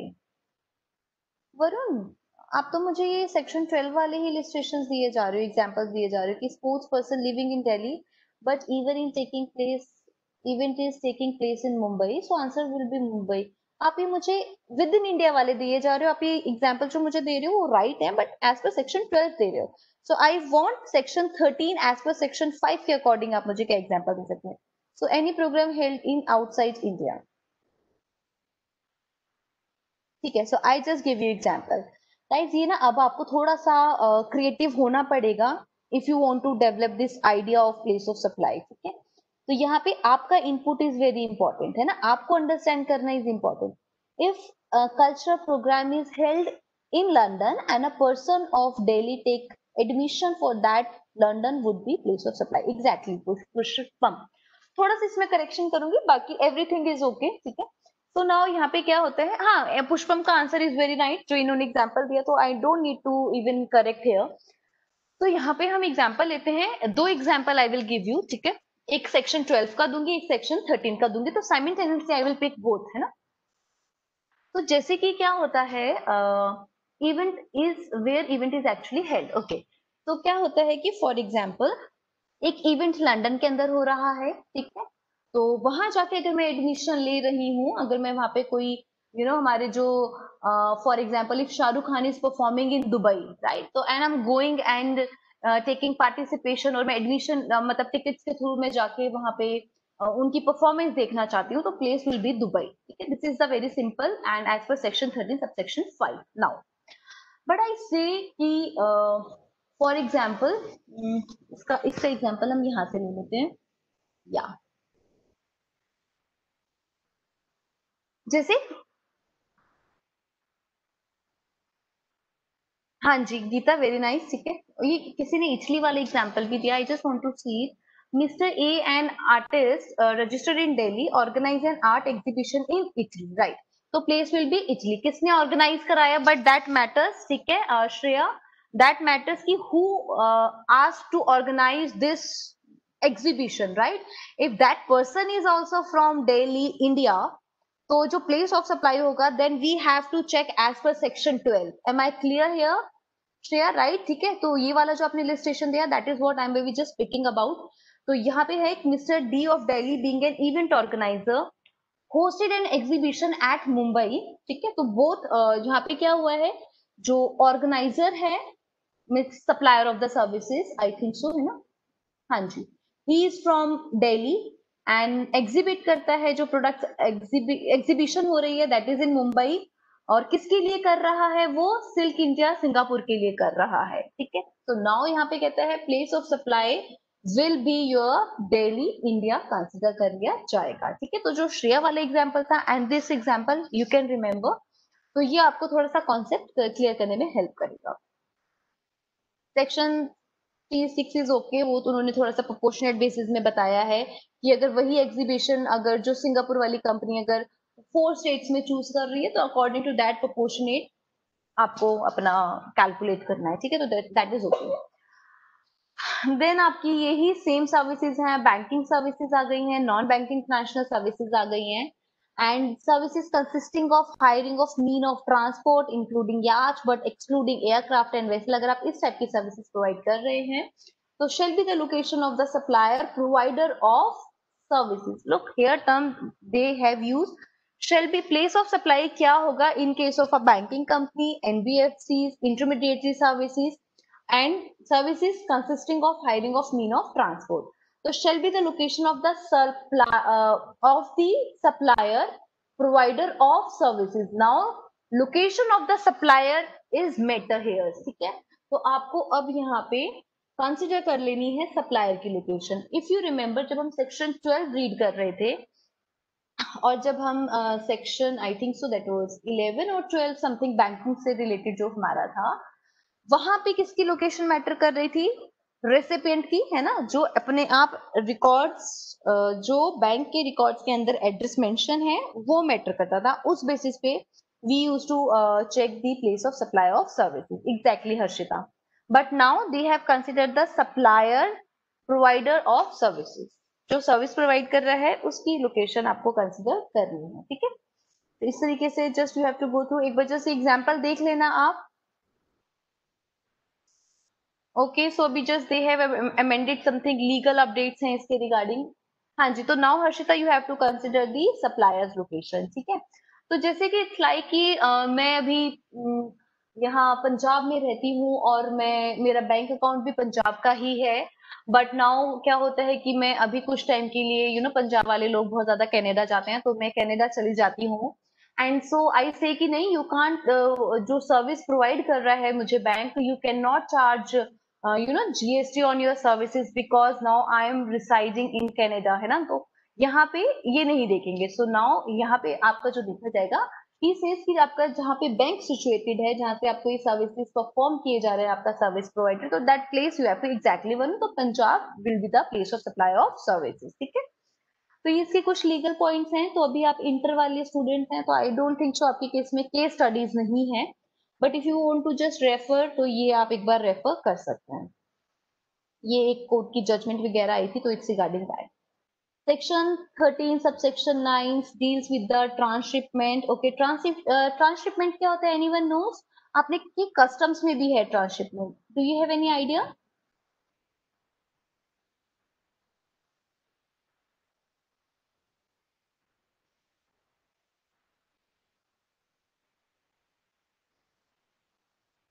I am just waiting, do you have any idea about the transshipment?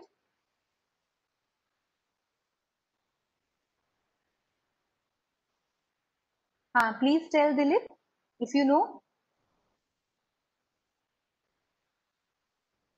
हाँ, that is okay, but इसमें थोड़ा सा अनिका, थोड़ा सा हम और add करेंगे, movement of goods involve होता है, you are right.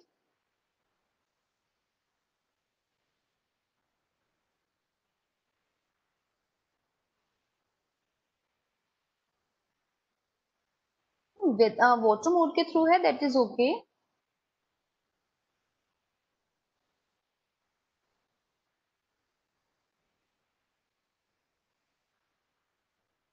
Goods reach, but they are not being okay. Someone replied me something something etc.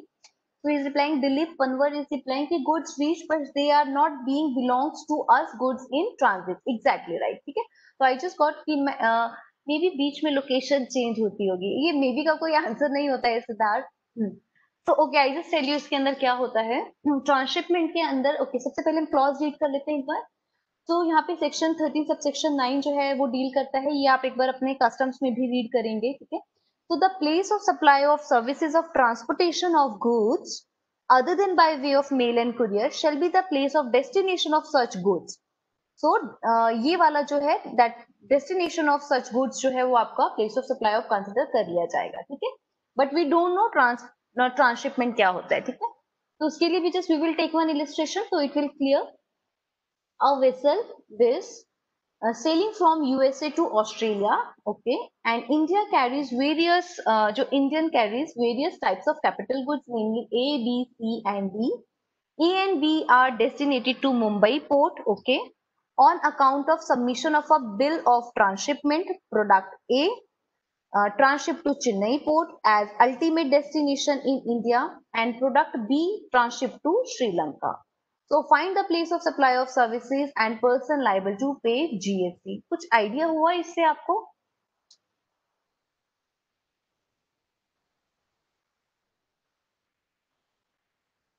अभी हुआ कुछ आइडिया? हाँ जी, Dilip, what? Please share with us.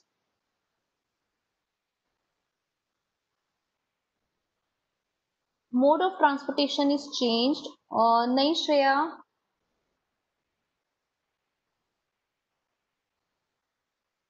Okay, I just tell you the catch over here. इसके अंदर क्या होता है कि आपके जो कुछ प्रोडक्ट्स हैं, फॉर एग्जांपल जैसे I am the importer of the goods, है ना, तो मैंने इंपोर्ट किए from X Y Z country से, unloaded in India but sent to another place. हाँ जी हर्षिता, जस्ट आप काफी नियर पहुंच गए हैं. तो इसके अंदर होता क्या है कि फॉर एग्जांपल मैंने कुछ गुड्स इंपोर्ट किए है ना, तो जो वेसल आया है वो क्या करता है, उसने यहाँ पे जैसे मैं यही एग्जांपल लेके चलती हूँ कि उसने क्या किया, मुंबई पोर्ट पे उसने गुड्स जो थे वो उतारे, ठीक है, रिमूव किए. We can ignore product B C as they are supply to outside India, exactly, ठीक है. तो वही हमें यहाँ पे बात करनी है.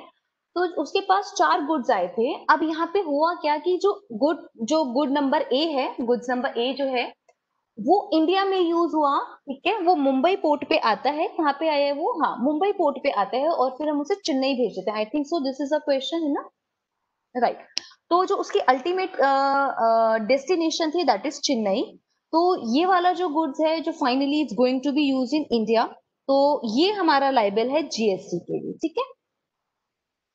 बट ये जो बाकी के गुड्स आए थे बी सी एंड डी, है ना, तो they are touching the territory of India, ठीक है, but further they are transport हो रहे हैं फॉर सम अदर कंट्री. तो यहाँ पे क्या है कि अगर आपने ऐसा क्लॉज पढ़ा होगा, if you remember in customs, और ये शेड्यूल 3 में भी मेंशन है हमारा, कि अगर गुड्स आते हैं and without touching the territory of India, एक कंट्री से आ रहे हैं और without touching the territory of India दूसरी कंट्री में चले जाते हैं, तो we don't consider this as a supply, है ना, वी डोंट कंसिडर. तो ये हमारे इंडिया की टैक्सेबल टेरिटरी को टच नहीं कर रहे हैं गुड्स, क्योंकि यहाँ पे पानी में भी उनका कुछ पर्टिकुलर एरिया होता है, नॉकटाइल्स, है ना, जो ऐसे करके उन्होंने कुछ लिमिट्स बना रखी होती है. तो विदाउट टचिंग दैट वो क्या करते हैं, यहाँ पे नहीं उतर रहे हैं उनके गुड्स, वो आगे बाहर चले जाते हैं, तो वो हमारी सप्लाई की डेफिनेशन में फॉल नहीं करते हैं. तो दिस प्रोसेस इज कॉल्ड आपका ट्रांसशिपमेंट. हाँ जी, तो दिस प्रोसेस इज कॉल्ड आपका ट्रांसशिपमेंट, जब वो इंडिया में यूज नहीं हो रहे हैं आपके गुड्स, ठीक है, तो उसको हम ट्रांसशिपमेंट बोलते हैं. तो यहाँ पे एक स्टूडेंट ने, ये तो क्लियर हो गया आपको, ठीक है. तो इस केस के अंदर कहते हैं कि अगर ये वाला केस है तो इस केस के अंदर what will be the place of supply of goods, ठीक है. तो जो गुड्स इंडिया में यूज उतरे हैं, पोर्ट पे आए हैं और फाइनल डेस्टिनेशन पे गए हैं, जैसे कि मुंबई पोर्ट पे उतरे और फाइनली चेन्नई जा रहे हैं, तो Chennai will be the place of supply of, Chennai will be the place of supply consider कर लिया जाएगा, ठीक है.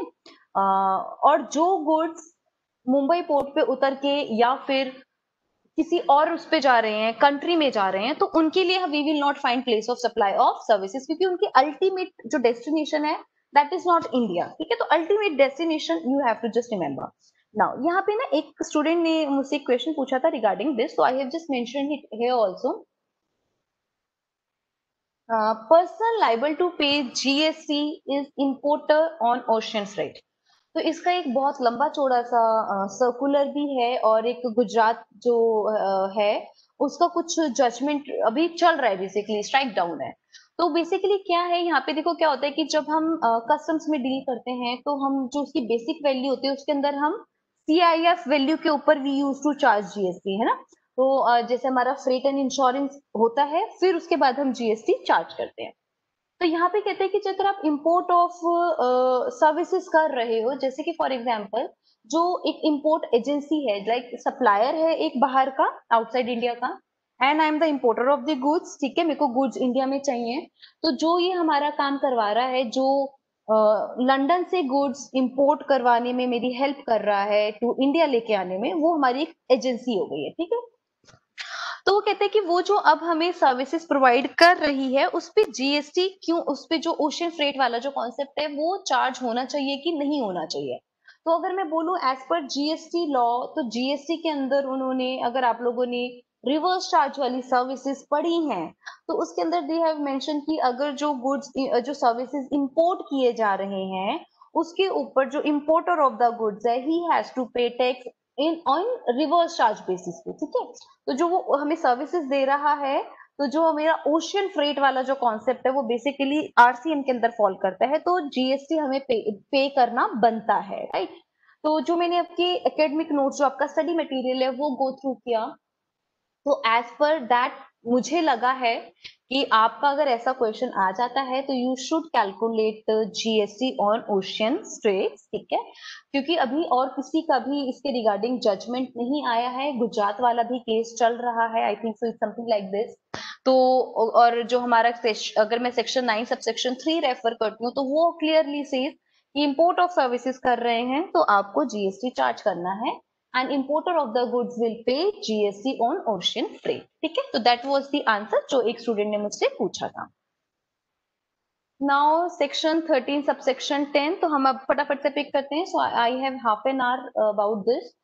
So section 13 subsection 10 of the IGST state the place of supply of services of passenger transportation services shall be the place where the, this is very much clear.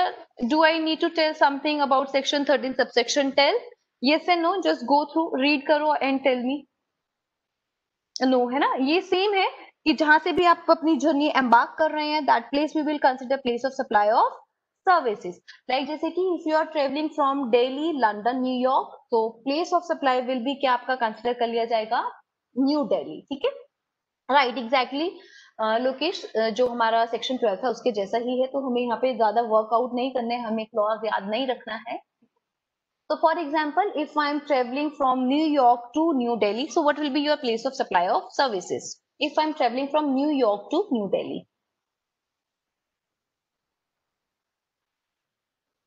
अभी भी सोचने के लिए टाइम लोगे, you guys, you will take time. Dilip is saying Delhi. So Varun is right, New York, ठीक है, from where the passenger embarks for his journey. Right, तो जहां से वो चढ़ता है, that place you have to consider as a place of supply of services. so now the person is embarking from New York, right, तो place of supply will B New York, right. तो दिलीप, हाँ, आपको थोड़ा सा यहाँ पे थोड़ा सा और एक्टिव होना है। now my second question is कि if I embarks from New York to London, so what will be the place of supply of services as per section 13 subsection 10? if I embark from New York to London, so do I need to pay GST? No, ठीक है, तो this is दोनों New York and London जो है non taxable territory में है, so we don't need to focus, right, great. now service provided on board conveyance, इसका answer आप मुझे खुद ही बता दो first of all. Let's see आपको सेक्शन 12 याद है कि नहीं। so now we come to section 13 subsection 11, which deals with service provided on board and board on conveyance. what will be the place of supply in this case? अगर आपको services provide की जा रहे हैं while travelling by train, aircraft, vessel, motor vehicle वाला जो था हमारा सेक्शन 12 के अंदर, तो याद है आपको क्या था, रिमेम्बर? मैंने करेक्ट भी किया था किसी को, आई थिंक सो, आई रिमेम्बर, है ना। Place from where journey starts, the okay, the first schedule, है ना, first schedule departure, that place you have to consider exactly, ठीक है। सो नाउ आपको याद है, आई एम हैप्पी, राइट। तो आपका जो आई कैन से कि section 13 subsection 10 and section 13 subsection 11 आपको बहुत अच्छे से याद हो गए हैं, क्योंकि they are both same with section 12, right. Great. Now section 13 subsection 12, okay. तो ये वाला जो है, just go through with that. Yesterday I think so someone asked me about कि मैम ये जो हमारे ऑनलाइन क्लासेस हो रही हैं, दैट विल इसका place of supply of services क्या कंसिडर किया जाएगा? Who raise that query? हाँ जी, जो सेक्शन 12 and सेक्शन 13 है, they have same query. Yes ma'am, I have asked. Okay Anika, so now it's your time. You have to read this section very very carefully, ठीक है? So you have to identify कि जो services आपने मुझसे पूछी थी, whether that service fall under this section, section 13 subsection 10, 12 sorry, जो section 12 है, that deals with online information and database access or retrieval services. Ma'am will you please share your WhatsApp number again? हाँ जी Ritika, okay. I think so शायद इसी group में किसी student ने बोला था कि ma'am I am not in any WhatsApp group, तो guys please add that person, है ना, जो ग्रुप में ऐड नहीं है। तो Ritika, you just note down my number. Anika, meanwhile you just read, is there any WhatsApp and Telegram group or no? Yes, there is one WhatsApp group, है ना, which is created by students. So you can add yourself, or you can ask from that person, the admin. They can ask you. Then you can join. Just note down my number. It's 950-124-9919.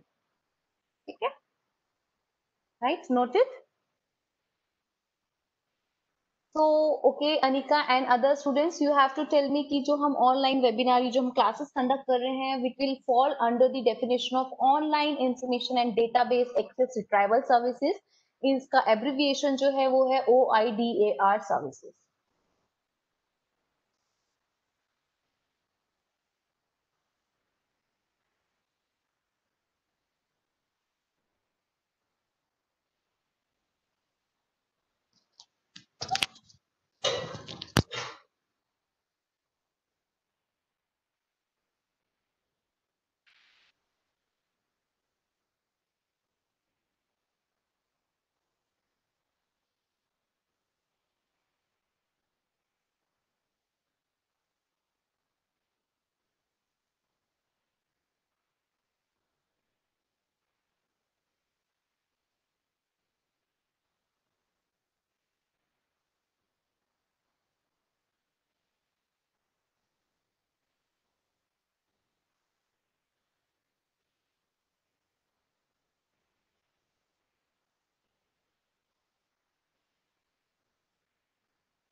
एक minute, let me see what are you asking. हाँ जी, अभी तक whatever topics I have covered, I have considered the amendment as well, ठीक है?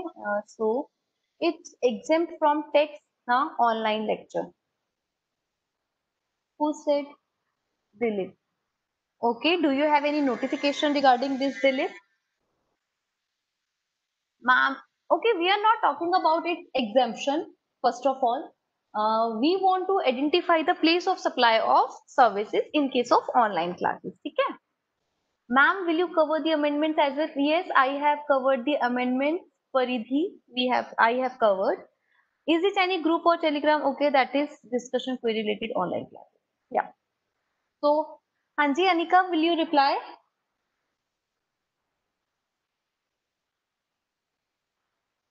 Okay, so जो online information OIDR services जो है basically क्या कवर करती हैं? I think where teachers location. Okay, so I just give you example Lokesh. Okay, I'll just give you later on. Firstly, let me clear what is OIDR services. So I have three sections. Okay, one I have section 12 subsection 2, which is default rule. Then second, I have section 12 subsection 5, which belongs to training and performance appraisals. ठीक है? And third is this OIDR section 13 subsection 12. ठीक है? तो ये three sections हैं जहां पे ये जो क्वेरी रेज की थी, अगर मैं चेक करूंगी तो मैं ये थ्री सर्विसेज, पहले जो थ्री सेक्शंस हैं, I will go with that. So सबसे पहले वी हैव टू चेक कि जो हम ऑनलाइन क्लासेस कंडक्ट कर रहे हैं that comes under OIDR services. So look यहाँ पे इट्स वेरी क्लियर कि द लुक क्या क्या इंक्लूड करता है. To internet is in taxable territory. अगर इंटरनेट के थ्रू प्रोवाइड किया जा रहा है, डेबिट कार्ड के थ्रू पेमेंट कर रहा है, बिलिंग एड्रेस ओके, ये वाला नहीं है पॉइंट. ओ गाइस सॉरी, मैंने आपको प्रॉपर नहीं दिखाया था, ये वाला था. ठीक है, so you have to identify with this. So OIDR services include advertising on internet. ठीक है, क्लाउड सर्विसेज हो गई, जो आपने ई बुक्स वगैरह, जो ई लाइब्रेरी का कॉन्सेप्ट है ना, वो आपने ले रखा है, वो आपका OIDR सर्विसेज के अंदर आता है.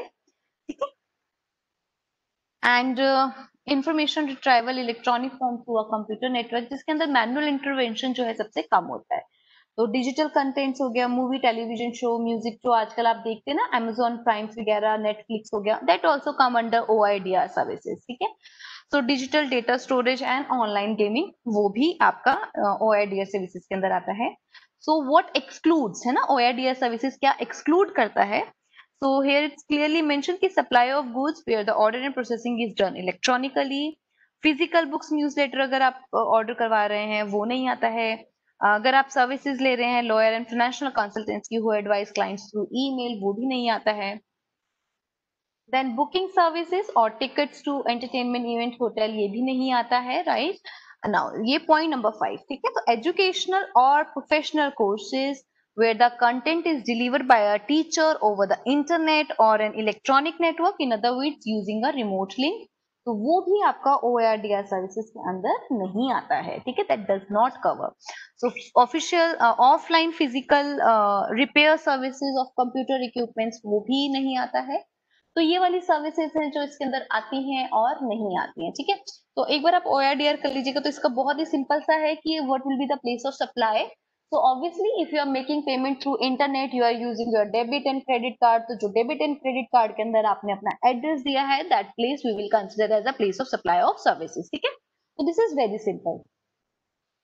तो यहाँ पे आपका सेक्शन जो है वो एंड भी हो जाता है. Now we talk about online webinars classes. ठीक है, तो this is very much clear कि जो हमारा एजुकेशन और प्रोफेशनल कोर्स का रिगार्डिंग हम अभी पढ़ रहे हैं, that does not come under the definition of OIDAR. ठीक है, तो जो मेरा सर्च है वो और लिमिटेड हो जाता है सेक्शन 12 सबसेक्शन 5 पे and section 12 subsection 2 default rule पे. राइट, तो अभी I just show you.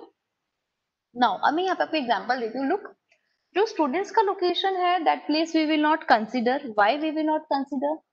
If I consider this, जो भी हम पढ़ा रहे हैं है ना, ऑनलाइन अभी हम कंडक्ट कर रहे हैं, if we consider this as a training, ठीक है, तो we have to consider section 12 subsection 5. ठीक है, एंड वो क्या बोलता है, provided to a registered person. ठीक है, तो location of the recipient of services, then provided to an unregistered person, so location where the services are actually performed. Right, so if I consider this webinar or this classes as in training, so I can apply section 12 subsection 5. Now who is the registered person? Right, so I would like to tell you like I am the supplier of the services. ठीक है, now who is the recipient of the services? The Institute of Cost Accountants of India. He is the ICMI is the registered person, is a registered person in GST, and ICMI is a recipient of the services. Right, तो ये वाला जो clause है वो यहाँ पे applicable हो जाता है. तो location of the recipient of services जो है, सो इंस्टीट्यूट लोधी रोड ने कंडक्ट करवा रहा है, so Delhi will be the place of supply of services. ठीक, बट इफ आई कंसिडर कि अब यहाँ पे आप ये वाला एग्जांपल देखो, जो हमने इन्फोसिस वाला एग्जांपल कवर किया था ना यहाँ पे, कि जो इन्फोसिस के एम्प्लॉयज थे अगर वो कोलकाता जा रहे थे, है ना, तो हम तभी भी हमने क्या प्लेस ऑफ सप्लाई कंसिडर किया था.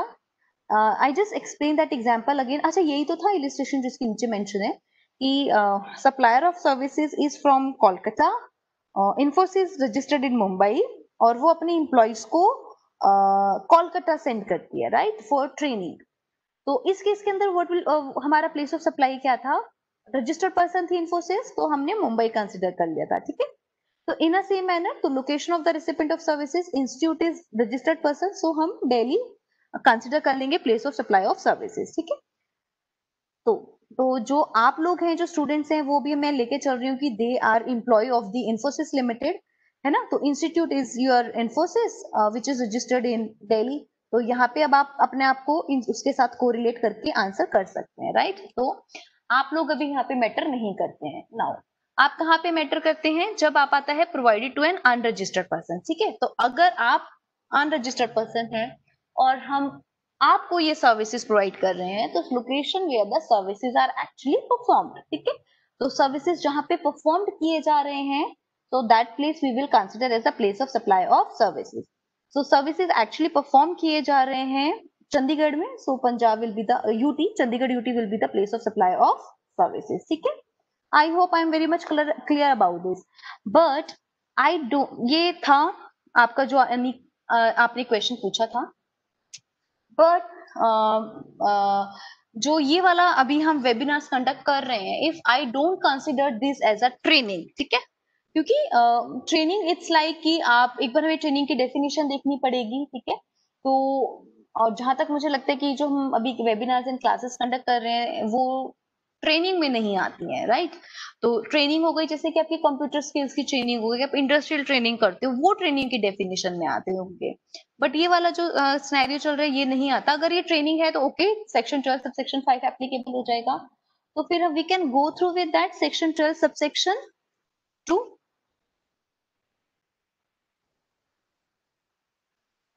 Made to a registered person shall be the location of such person हो जाएगी, तो अगेन इंस्टीट्यूट हो जाएगा।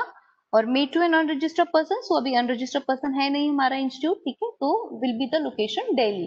तो इन एनी केस आप चाहे सेक्शन 12 के अकॉर्डिंग जा रहे हैं, सबसेक्शन 12 सबसेक्शन 5 के अकॉर्डिंग, और बाय सबसेक्शन 2, तो आपका दोनों ही जो प्लेस ऑफ सप्लाई हो रहा है दैट इज दिल्ली, ठीक है। तो दैट वाज ऑल अबाउट आपका place of supply of services, ठीक है, and goods with in India, outside India, everything तो वी हैव कवर्ड, ठीक है। तो इसके अंदर obviously you will face difficulties, थोड़ा थोड़ा कंफ्यूजन होगा आपको, तो वो आपका तभी क्लियर होगा जब आप इसको रिवाइज करेंगे, ठीक है। सो अभी we don't have that much time, it's 3:40, so I will just take a little small topic, that is cross utilization, ठीक है। So do you know about cross utilization? Yes and no? If you know, you can share with me, है ना। No, okay. आपने ये term भी नहीं सुना, cross utilisation, set off, adjustment, ऐसा कुछ भी नहीं सुना?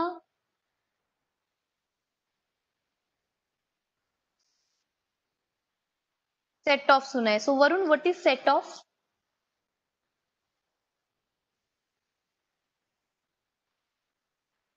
अभी सुना यार। ठीक है, अभी सुना। इससे पहले आपने कभी सुना एडजस्टमेंट ऑफ टैक्स लाइबिलिटीज? ठीक है, adjustment of tax liabilities, which type tax liabilities Varun? This is very much right, adjustment of exactly output minus input, very nice, ठीक है। Okay, Geeta is saying adjustment of loss against, नहीं गीता, आपका point is okay, adjustment of losses against income, तो it's not income and losses, ठीक है, तो it's output tax and input tax, ठीक है। ITC availed adjusted with PayPal, हाँ जी, very nice Paridhi, great. आपको एक पीडीएफ शेयर हो रहा है, एक circular, can you see on my screen? Yes, yes, great. I thought कि you are aware with cross utilization, so I was about to wind up in 10 minutes, but if you do not about cross utilization, so I'll take little time to explain here, okay? So first of all, you should know the input and output tax, okay? So just note it down, if you have any copy, pen, pencil, just note down the concept of input output tax, because next topic I will take input tax credit and this concept will help you, ठीक है, वो आपको understand करने में help करेगा। So now input is क्या होता है? Input is tax, we have two type of tax, one is input tax and second one is output tax, ठीक है। तो इनपुट टैक्स हमारा वो टैक्स होता है while purchasing the goods and services. If while purchasing the goods and services, if the recipient of the goods and services is paying tax, ठीक है, that tax is known as input tax. In short means at the time of purchase जो हम tax पे करते हैं उसको हम बोलते हैं इनपुट टैक्स. ठीक है. Now what is output tax? At the time of sales, ठीक है, at the time of sales the supplier of the goods and services used to collect one tax. That tax is known as output tax. ठीक है. तो आपको याद रखना है purchase के टाइम पे हम इनपुट टैक्स पे करते हैं और सेल्स के टाइम पे हम आउटपुट टैक्स कलेक्ट करते हैं. ठीक है. So if I want to know what is my input tax credit, जैसे कि I just give you example कि at the time of purchase मैंने 1000 रुपीज पे किया. ठीक है. At the time of purchase I have paid 1000 rupees and वो जो raw material पे मैंने 1000 रुपीज पे किया उसको बनाया मैंने फिनिश गुड में कन्वर्ट किया और उस गुड्स को मैंने आगे मार्केट में सोल्ड किया. तो जब मैंने सेल किया उस गुड्स को, फिनिश गुड को सोल्ड किया मार्केट में, तो मैंने एक टैक्स कलेक्ट किया that is non output tax. वो मैंने 700 रुपीज कलेक्ट किया. ठीक है. So now I have to identify कि यहाँ पे मेरा इनपुट टैक्स क्रेडिट बनेगा या मेरा आउटपुट टैक्स लाइबिलिटी बनेगा. तो यहाँ पे वरुण इज रिप्लाइंग कि 300 रुपीज क्रेडिट बनेगा. अब वो क्रेडिट क्यों बनेगा आई जस्ट टेल यू. देखो क्रेडिट निकालना है या मुझे आउटपुट टैक्स लाइबिलिटी निकालनी है तो उसके लिए अपना फॉर्मूला है कि हमें इनपुट माइनस आउटपुट करना पड़ता है. तो हमें पता लगता है कि हमें क्रेडिट बन रहा है कि हमें लाइबिलिटी बन रही है. ठीक है. So look while purchasing the raw material, जैसे कि I give you example कि I am the manufacturer of sofa. ठीक है. काउच में फर्नीचर बनाती हूँ and for that I need some raw material, right? तो मैं क्या करती हूँ, मैं फैब्रिक लेके आती हूँ, मैं वुड लेके आती हूँ, मैं स्प्रिंग्स लेके आती हूँ और जो उसके अंदर फॉर्म डलता है मैं वो लेके आती हूँ. This is all my raw material, right? तो जब मैं ये रॉ मटेरियल परचेज करके आई 50,000 रुपीज का, on that purchase I have paid 1000 rupees. ठीक है. जो मैंने 1000 रुपीज पे किए ये बेसिकली मैंने डिपार्टमेंट को पे कर दिए जो कि सप्लायर ने मुझसे कलेक्ट किए और डिपार्टमेंट को वो पे कर देगा. तो फ्रॉम माय साइड मैंने 1000 रुपीज पे कर दिए ऑन दिस रॉ मटेरियल. ठीक है. नाउ व्हाट आई डू, मैं इसको कन्वर्ट कर देती हूँ फिनिश गुड्स के अंदर और मैं इसको मार्केट में सोल्ड करती हूँ जिसके ऊपर मैंने 700 रुपीज का आउटपुट टैक्स कलेक्ट किया. ठीक है. Now I am getting two replies. One is someone is saying credit और कुछ लोग कह रहे हैं liability. तो we will identify what is this. So जो 1000 रुपीज है वो मैंने डिपार्टमेंट को जमा करा दिए, टैक्स मैंने पे कर दिया. नाउ मैंने उसी रॉ मटेरियल के ऊपर 1000 रुपीज पे किया था उसको मैंने कन्वर्ट किया फिनिश गुड्स में और मैंने 700 रुपीज कलेक्ट किए. ठीक है. तो ये जो 700 रुपीज कलेक्ट किए दिस इज ऑल्सो गवर्नमेंट का पैसा. तो गवर्नमेंट मुझे कहती है हमें गवर्नमेंट का पैसा गवर्नमेंट को देना होता है ना, we can't keep with us. तो डिपार्टमेंट मुझे कहता है कि आपने 1000 रुपीज ऑलरेडी मुझे दे दिए हैं. ठीक है. अभी आपने जो 700 रुपीज कलेक्ट किए हैं इसको आप एडजस्ट कर लो, इसको आप सेट ऑफ कर लो या आप इन 700 रुपीज का क्रेडिट ले लो. ठीक है. आप इनको एडजस्ट कर लो. किससे एडजस्ट कर लो? ये जो 700 रुपीज हैं आप इसको उससे एडजस्ट कर लो जो आपने eight the time of purchase मुझे टैक्स पे किया था, आप उसके साथ इसे एडजस्ट कर लो. ठीक है. तो मैंने क्रेडिट मेरी बुक्स के अंदर जो मेरा इनपुट टैक्स था वो मैंने 1000 था मेरी बुक्स के अंदर और मैंने 700 रुपीज मेरा आउटपुट टैक्स आ गया. ठीक है. तो यहाँ पे अब जो मेरे को गवर्नमेंट को पैसा देना है या मेरा क्रेडिट बनता है वो मैं इस तरीके से निकालूंगी, इनपुट लेस आउटपुट. तो मेरे पास क्रेडिट है. ठीक है. मतलब मैंने गवर्नमेंट को 1000 रुपीज ज्यादा पे कर रखा है at the time of purchases. ठीक है.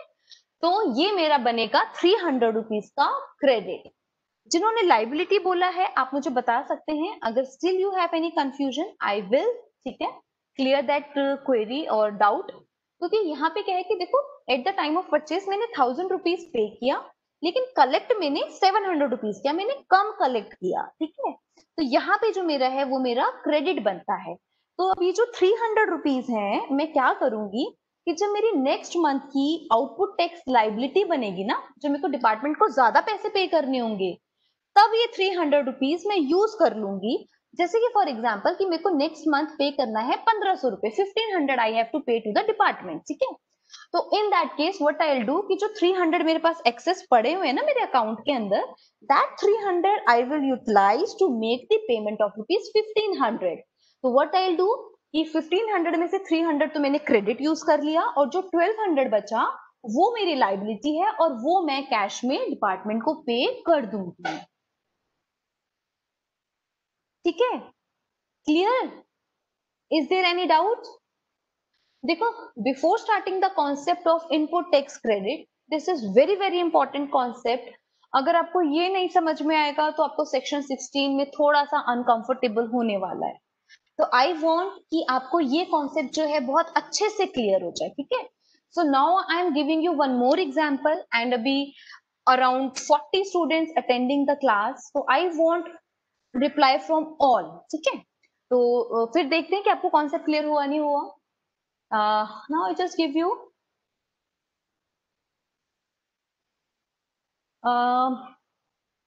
इनपुट टैक्स जो था मेरा eight the time of purchases that was 1500 1500 and I have collected output tax of rupees 2000. ठीक है, at the time of sale. So I want to know कि this is my input tax credit or this is my output tax liability. Again, I am repeating my question. At the time of purchases, I have paid tax of rupees 1500 to the GST department, and at the time of sale, I have collected 2000 rupees. Okay? So this will be my ITC input tax or this will be my liability. तो 500 is okay, 500 है, very nice. दोनों का difference जो है that is 500. Great. So Varun said liability, Paridhi said liability, Deepanshu said liability, Sumant said liability, Vishesh said liability. Okay, Nishant also said liability, Lokesh output tax liability, very nice. Siddharth, Harshita also said liability. So everyone is saying liability, right? Right, great. तो very nice, आपको इसका concept हो जाता है clear. ठीक है, तो yes, this is our output tax liability. Means हमने डिपार्टमेंट को 1500 पे किया था, but against that raw material I have collected 500 rupees more, है ना. I have collected 2000 rupees. तो डिपार्टमेंट कहता है कि आपने 500 रुपीज ज्यादा कलेक्ट कर लिया. Now this is the time कि that you have to pay me 500 rupees. तो this is my liability. Now I have to pay my 500 rupees. ठीक है, अच्छा, अब ये वाला जो इलिस्ट्रेशन है इसको मैं कनेक्ट कर रही हूँ पीछे वाले इलिस्ट्रेशन के साथ. ठीक है, तो जहां पे हमने 300 रुपीज का इनपुट टैक्स क्रेडिट निकाला था ना, रिमेंबर, इससे पहले ही दिया था ना, जहां पे हमने आईटी से निकाला था 300 रुपीज, है ना, वो वाला इलिस्ट्रेशन ले रही हूँ और ये 500 वाला लाइबिलिटी ले रही हूँ. नाउ अब मैं क्या करूंगी, इसको मैं सेट ऑफ कर रही हूँ, मैं इसको एडजस्ट कर रही हूँ और मैं इसको यूटिलाइज कर रही हूँ, क्रॉस यूटिलाइज कर रही हूँ. ठीक है, तो ये तीनों टर्म जो हैं आप यूज कर सकते हैं. So the proper term is basically cross utilization. Now किस तरीके से होगा ma'am? And utilizing IGST credit. हाँ जी, हाँ जी, दैट इज व्हाट. अभी मैं वो भी आपको बताऊंगी, है ना, वो भी अभी हम डिस्कस करेंगे. Right, you are right. तो ये जो भी मैं आपको बता रही हूँ दिस इज बेसिक. ये मैं आपसे पूरी लाइबिलिटी के रिगार्डिंग बात कर रही हूँ, सयाली. राइट, तो हम टोटल लाइबिलिटी के रिगार्डिंग में आपसे बात कर रही हूँ. ये जो भी आप बात कर रहे हो ये आप पर्टिकुलर मेजर हेड्स के रिगार्डिंग बात कर रहे हो. सो दोनों ही टर्म सेम है. आप लाइक जैसे कि होते हैं ना कि जैसे सेक्शन है, I am talking about the section and you are talking about subsection. ठीक है, तो दोनों ही चीजें सही हैं, बट मैं भी आपको एक्सप्लेन कर रही थी इसलिए मैंने एक रॉ फॉर्म में एग्जांपल लिया था. So would you like to tell me कि मेरे पास 300 रुपीज का क्रेडिट पड़ा हुआ था एंड 500 मेरे को डिपार्टमेंट को पे करना है, तो हम कितना एडजस्ट कर सकते हैं? सो पीछे वाला मेरा 300 का एग्जैक्टली, तो 300 क्रेडिट मेरा पड़ा हुआ था, 500 रुपीज की लाइबिलिटीज है मेरी. तो व्हाट आई विल डू कि 300 में एडजस्ट, जो 500 में से out of 300 I will adjust against input tax credit and 200 rupees का जो है वो मैं कैश डिपार्टमेंट को पे कर दूंगी. ठीक है, तो that was all about. Now मैं आपसे ये शेयर कर रही हूँ. ठीक है, एंड ये एक बार आप गो थ्रू करेंगे सर्कुलर एंड इसके regarding we will discuss in next class. ठीक है, सो ये आपका होमवर्क है फ्रॉम माय साइड. ये एक बार आपको गो थ्रू करना है. राइट, So अभी I'll wind up my class, ठीक है? Okay guys, so if you have any query, you may ask me. I think so I have responded all the queries जो आपने मुझे WhatsApp के through भेजी थी या आपने मुझसे ऑनलाइन क्लास में पूछी थी. I think so I have responded all the queries, है ना? So if still कोई पेंडिंग रह गई है, again you can send me, right? Okay, bye bye guys.